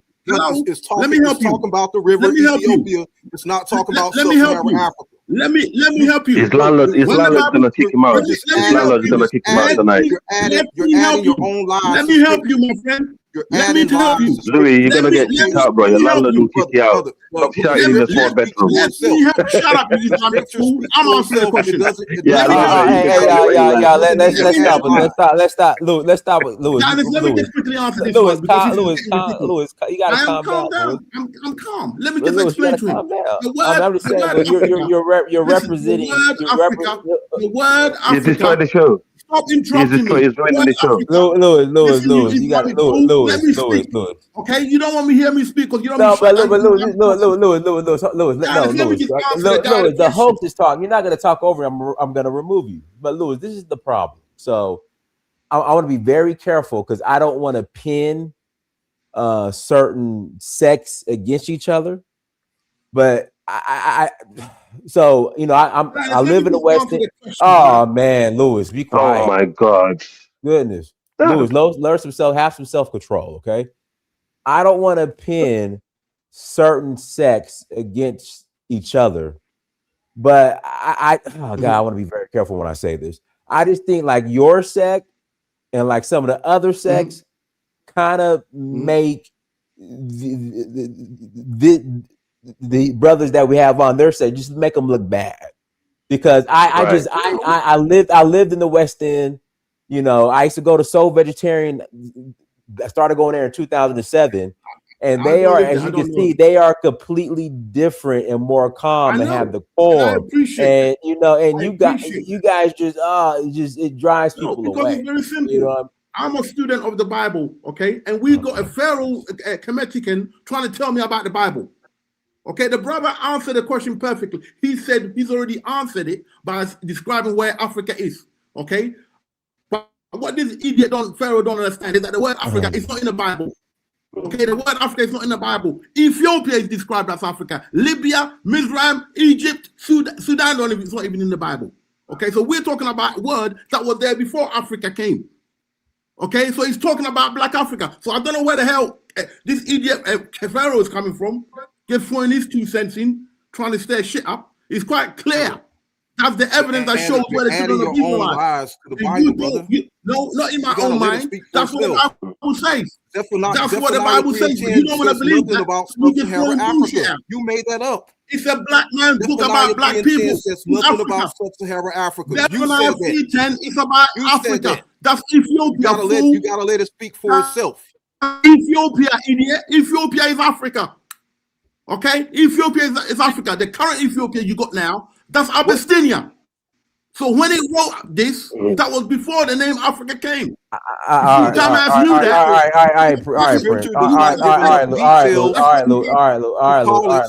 Africa. All right, we're moving on. We're moving. Yeah, we gotta move on. Yeah, I mean, to be honest with you, Dynast, and Prince, and you're right. I mean, if you follow, I don't know what book you follow. If you follow Judaism, but according to the book that you follow, Christianity don't even exist in your book, right? Because if you ask a Jew, they will tell you Christianity came 300 years after so-called Jesus. Because during the time of Jesus, there was no such thing as Christianity. So this argument here is not going to make any sense to certain people. You know, if you ask the average Jew, they will tell you Christianity did not exist at the time of Jesus. Jesus was a Jew; he wasn't a Christian. So Peter formed Christianity in Rome. You understand me? Yeah, it's Peter exactly. that formed Christianity in Rome. There was nothing like Christianity. Yeah. You understand me? Yeah. And moreover, the black people. Well, let me just say it. The black people of Africa, right? Let me use West Africa as an example. Hold on. Let me use West Africa as an example. When they came to that coastal area of West Africa, you understand me? There was nothing like Bible. You understand me? Even somebody like China Achebe said something. There's a guy called China Achebe. He's from the Igbo tribe. I read his book. He said when they came, they don't even know who are the people, what they brought in. Well, later part, they say produce the Bible today. It's when the colonization want to start, when they want to start dominating us now to submit us, but not by the gun anymore, but by soft power. That's how they now root all that black thing, that Bible, right? They now brought that Bible. Hold on, Louis. That's how they now brought that Bible out and said, this is the word of God. Because they have already conquered us, right? The Africans already like, whoa, who are your gods? Then they start building hospital, giving what they call aspirin, some of all these things to start treating some serities. That's how we fall into their trap. It was never like, that my great grandfather knew anything about Bible. Bible to us, if you look at this Bible now, it's selling to us now, right? For the coastal zone, right? Yeah. Is for me, I've seen the Bible, I've studied the Bible. Bible for me, it's a literature. Just the way the British wrote Oliver the Twist. You understand me? Just like the way just the way they wrote Oliver the Twist in England.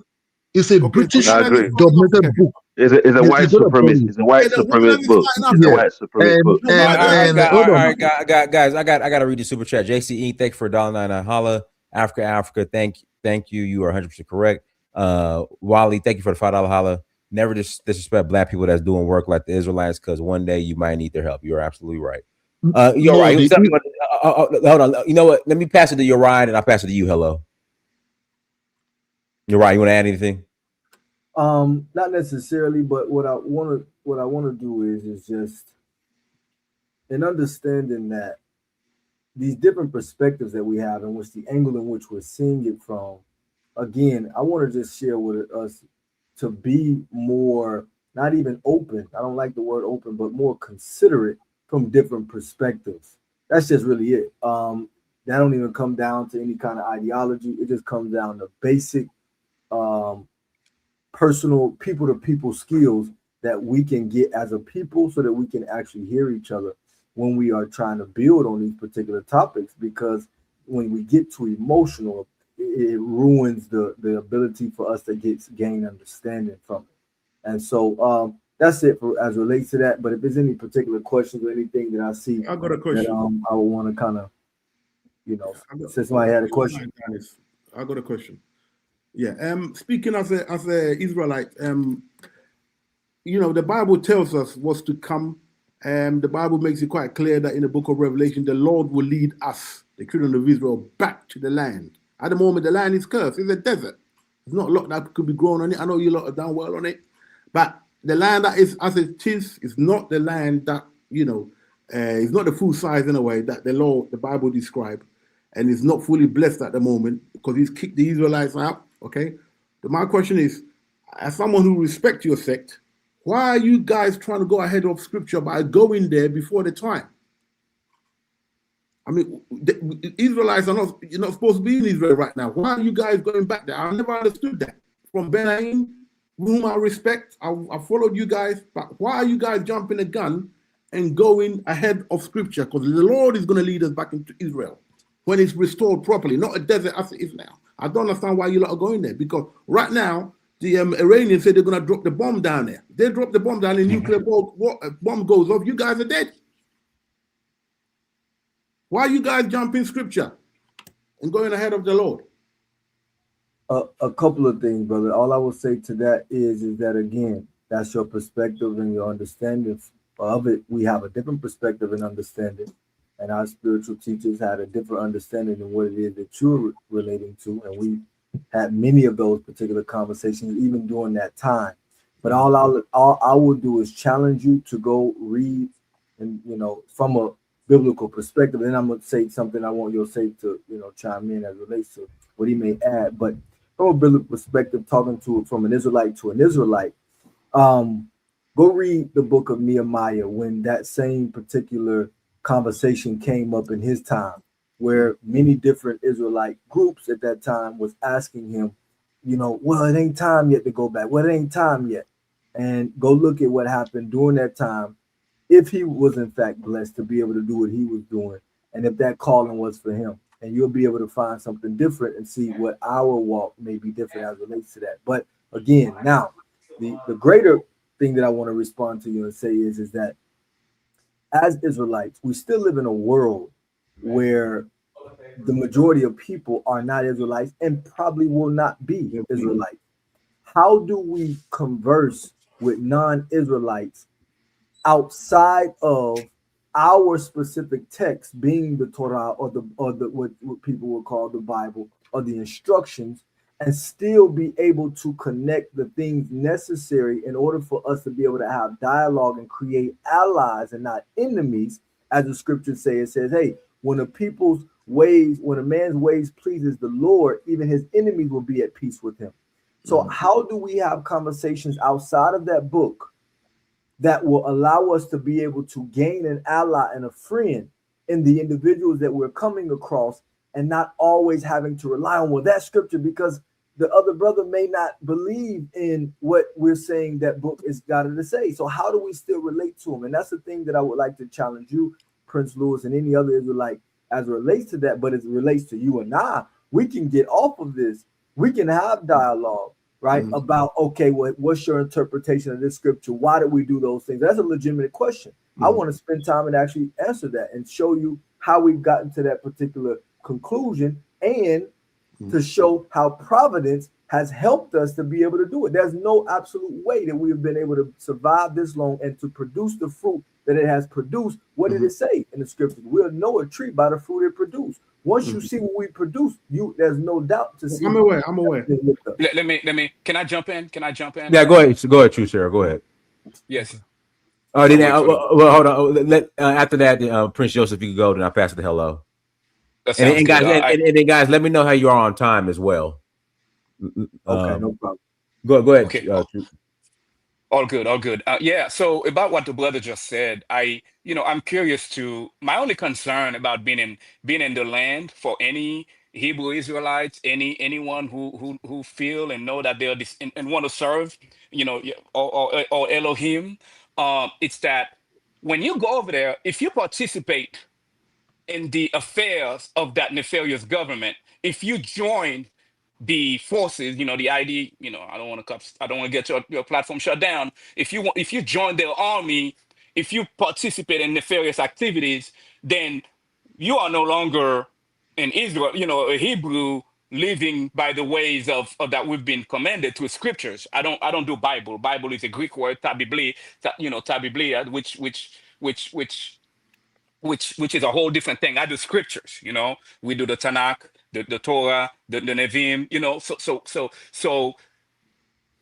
uh, if you participate in their affairs in such a way where you co-sign and you follow, that's the challenge about being over there. I'm not saying that some people cannot be over there, but we know we have warnings from Jasher where there were many Hebrews who thought that they should leave Mitzrayim prematurely before Moshe came to them, before he came on the scene. They tried to leave and they got their butts spanked and they had to go back. They were embarrassed. So I'm not necessarily against you for being over there. It's just that when I hear some of our people are over there and then they're participating, they are basically living like the rest of those people over there. So that's the one thing I want to say.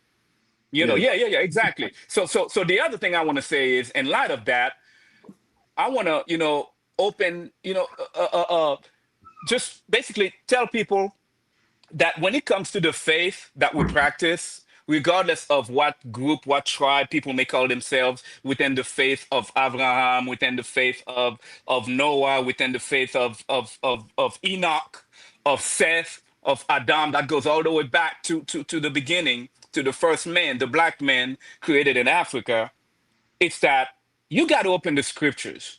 Don't just go for the Greco-Roman translation of our books. Don't just go for our history, because our books have been tampered with and they've created religion by which they travel all over the globe to get us to worship images of beasts that we had nothing to do with. For example, if you read Enoch, I would encourage a lot of you to read Enoch, because once you read Enoch, you get to the last chapter, your eyes are going to be open to some things and you're going to be like, whoa, let me read some more. Okay, that's all I'm going to say about that. Because a lot of us, particularly black people in the diaspora, black people in Africa, in the motherland, we don't read those ancient books. We get our stories from those ancient books from the Greeks, the Romans, the Byzantine. I don't want to keep naming all these European tribes and people groups. But one thing we do know... But the Book of Enoch is one of the most. Hey, yo, print, Louis. Let share. You got 30 seconds. I gotta pass it to Prince. Okay, let me cook him. Let me cook him. The Dead Sea Scrolls discovered, that they got out from the cave. A test confirmed to the Book of Enoch. It confirms to all those books that you have in the Bible and other books that are not there. So guess what? If you don't trust that book, then you're not going to trust a whole lot. You might as well hang it up. All the other books. It's cool. But I got to pass the mic. Go ahead, Prince Joseph. So there's I got it. Go ahead, Prince Joseph. Yeah, I'll be very, very brief. You asked the question, brother, how do we know it's time? And I want you to hear my answer, not as an oversimplification, but again, I have a responsibility as kind of like a spokesman to speak in a language that our people can understand. So excuse me if I don't use an over-religious or perceivably dogmatic language when I'm having a conversation like this, because the interest of the conversation is to, bring light to what we're doing. But to answer that question, I'm going to say it simply as this. It's because we're doing it.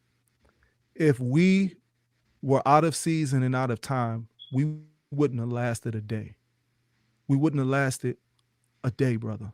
And I don't mean that to be cute. And I'm saying, you're saying, well, you got brothers and sisters that's over there that's in the army. Yeah, we do. You got brothers and sisters that's doing things that is out of order of the commandments and the laws of Moses. Yes, we do. But we got more that's living a righteous life or seeking to live a righteous life. We got more who've dedicated their complete adulthood and have produced children who are following in their footsteps, such as myself, who still have the same mind and orientation to see the vision come into fruition and to make sure that it never dies. It wouldn't even be, if we believe the over there, brother. Louis, chill out. Louis, some decorum, you don't have self-control. It's just a little thing. Some self-control, Louis. I have. My apologies.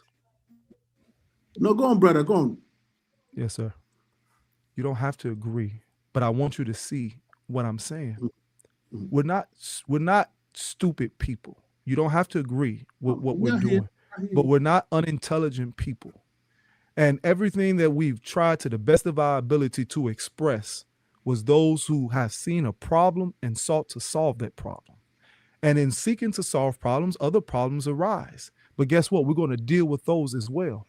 And so our whole existence, our time being in that land, has been using the platform that we have, the foundation that we have, to solve our issues, but also being intelligent enough to know where we can't actually find a solution in that which we've established ourselves on, that we seek the appropriate information that is in harmony with that foundation to then further solve our problems.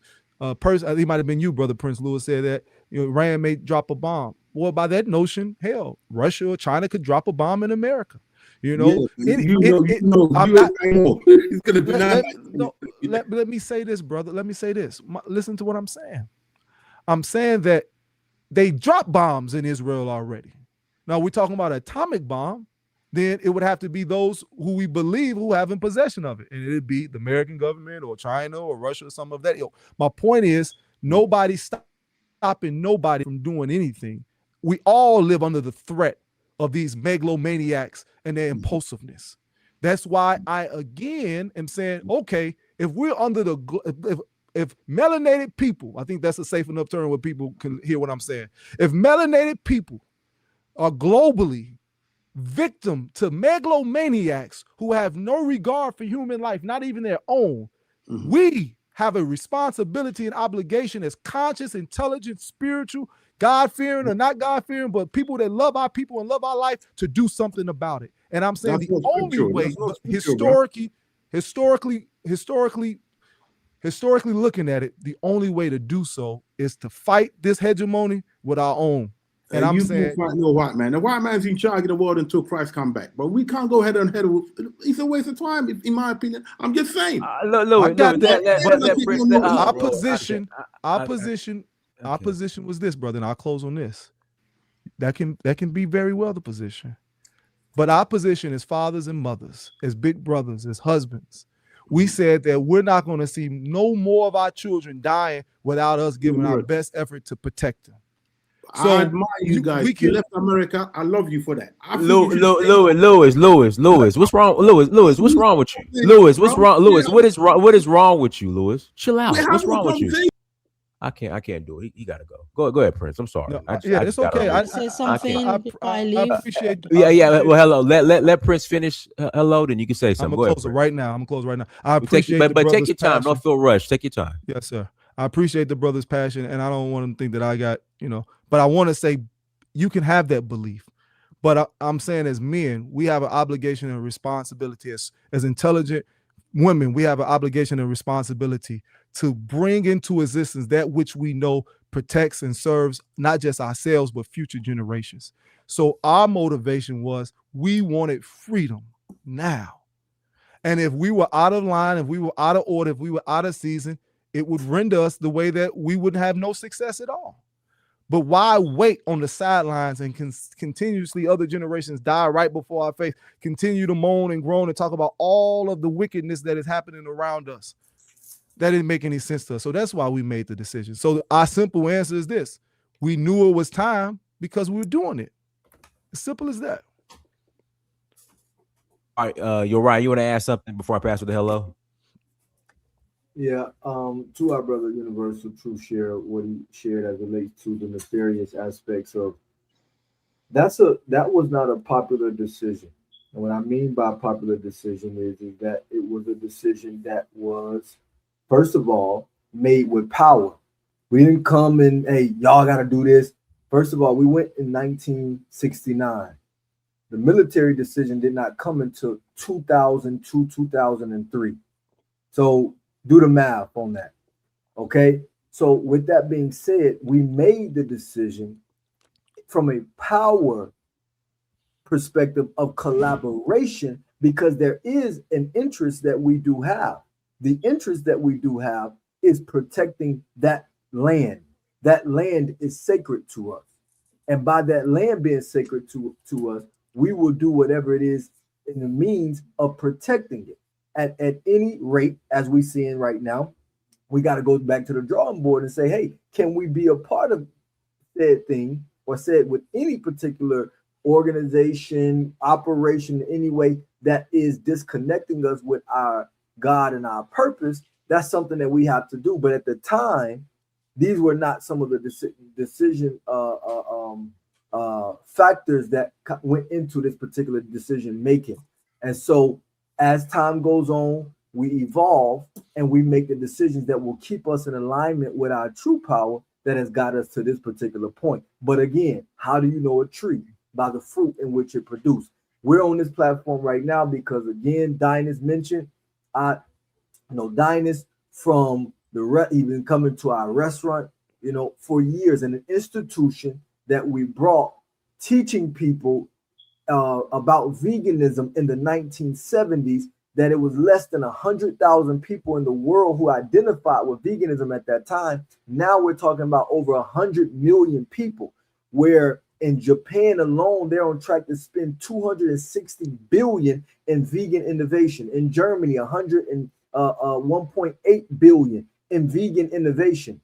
So we're saying that to say, we know that we, from our decision of doing what we've done and committing to what we believe in strongly, we have influenced this planet in ways that is unimaginable, that you would not believe if we did not have the proof to be able to back up what it is that we're saying. That's what we have been doing. That's what we will continue to do in ways that bring this planet more peace and wholeness, with people who are actually wanting to see that and not just debate each other like crabs in a barrel. All right, go ahead, hello, and then we'll close out. I'll let the brothers have the final word before we close out too. Go ahead, hello. Okay, thank you, I like to ask a Dynast. question too. Can you guys hear me? Yeah, we hear you, hello. Yeah. So thank you, Prince, yourself, and Uri. Lovely to have you in our midst. First time when I spoke, I wasn't pushing back. I was trying to possibly give you an insight from someone who's been on the ground, yeah, and who's lived that life. Conclusively, I like what you're saying outside religion, because religious stuff is quite deep, and I respect what religion people choose to follow. But outside religion, as a people, we have to survive first.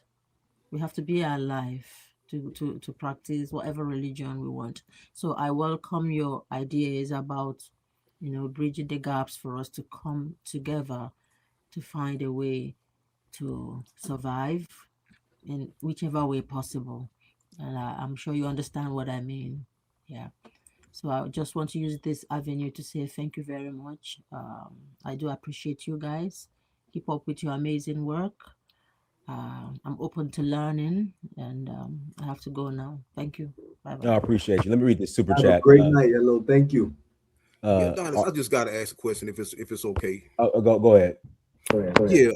Yeah, And make it a question, not a dissertation. A question. Yeah. My question is, okay, now should it become clear that this Hebrew Israelite movement is no different than a mass Christian conversion? Speaking, I can't because we have everybody in the world, South Africans, West Africans, people in China. Bro, make it a question, not a dissertation. Yeah. What's your question? Yeah, they're claiming to be Israel, like and the Israelites. They say that Africans are Hamites, but some of these Africans have nothing to do with the Hamites, but yet they don't call themselves Hamites. They're not claiming Hamites. They're claiming Israel. It's like this. Bro. Pharaoh. What's Pharaoh? Yeah. What's your question? Yeah, my question is, okay, is this Hebrew Israelite movement the same as a mass Christian conversion? Because everybody is claiming to be okay. Israel. That's the question. Okay, go ahead. Yeah, you're right. Yeah, no, not at all. And we can see that just in practice. Could it be for some people? Anything can be made to be a religion. And what I mean by anything can be made to be a religion is that a belief system. Really, in all honesty, religions are just belief systems. But as far as what we are particularly doing that we can speak on, not at all, because religion just made us accountable for what we said.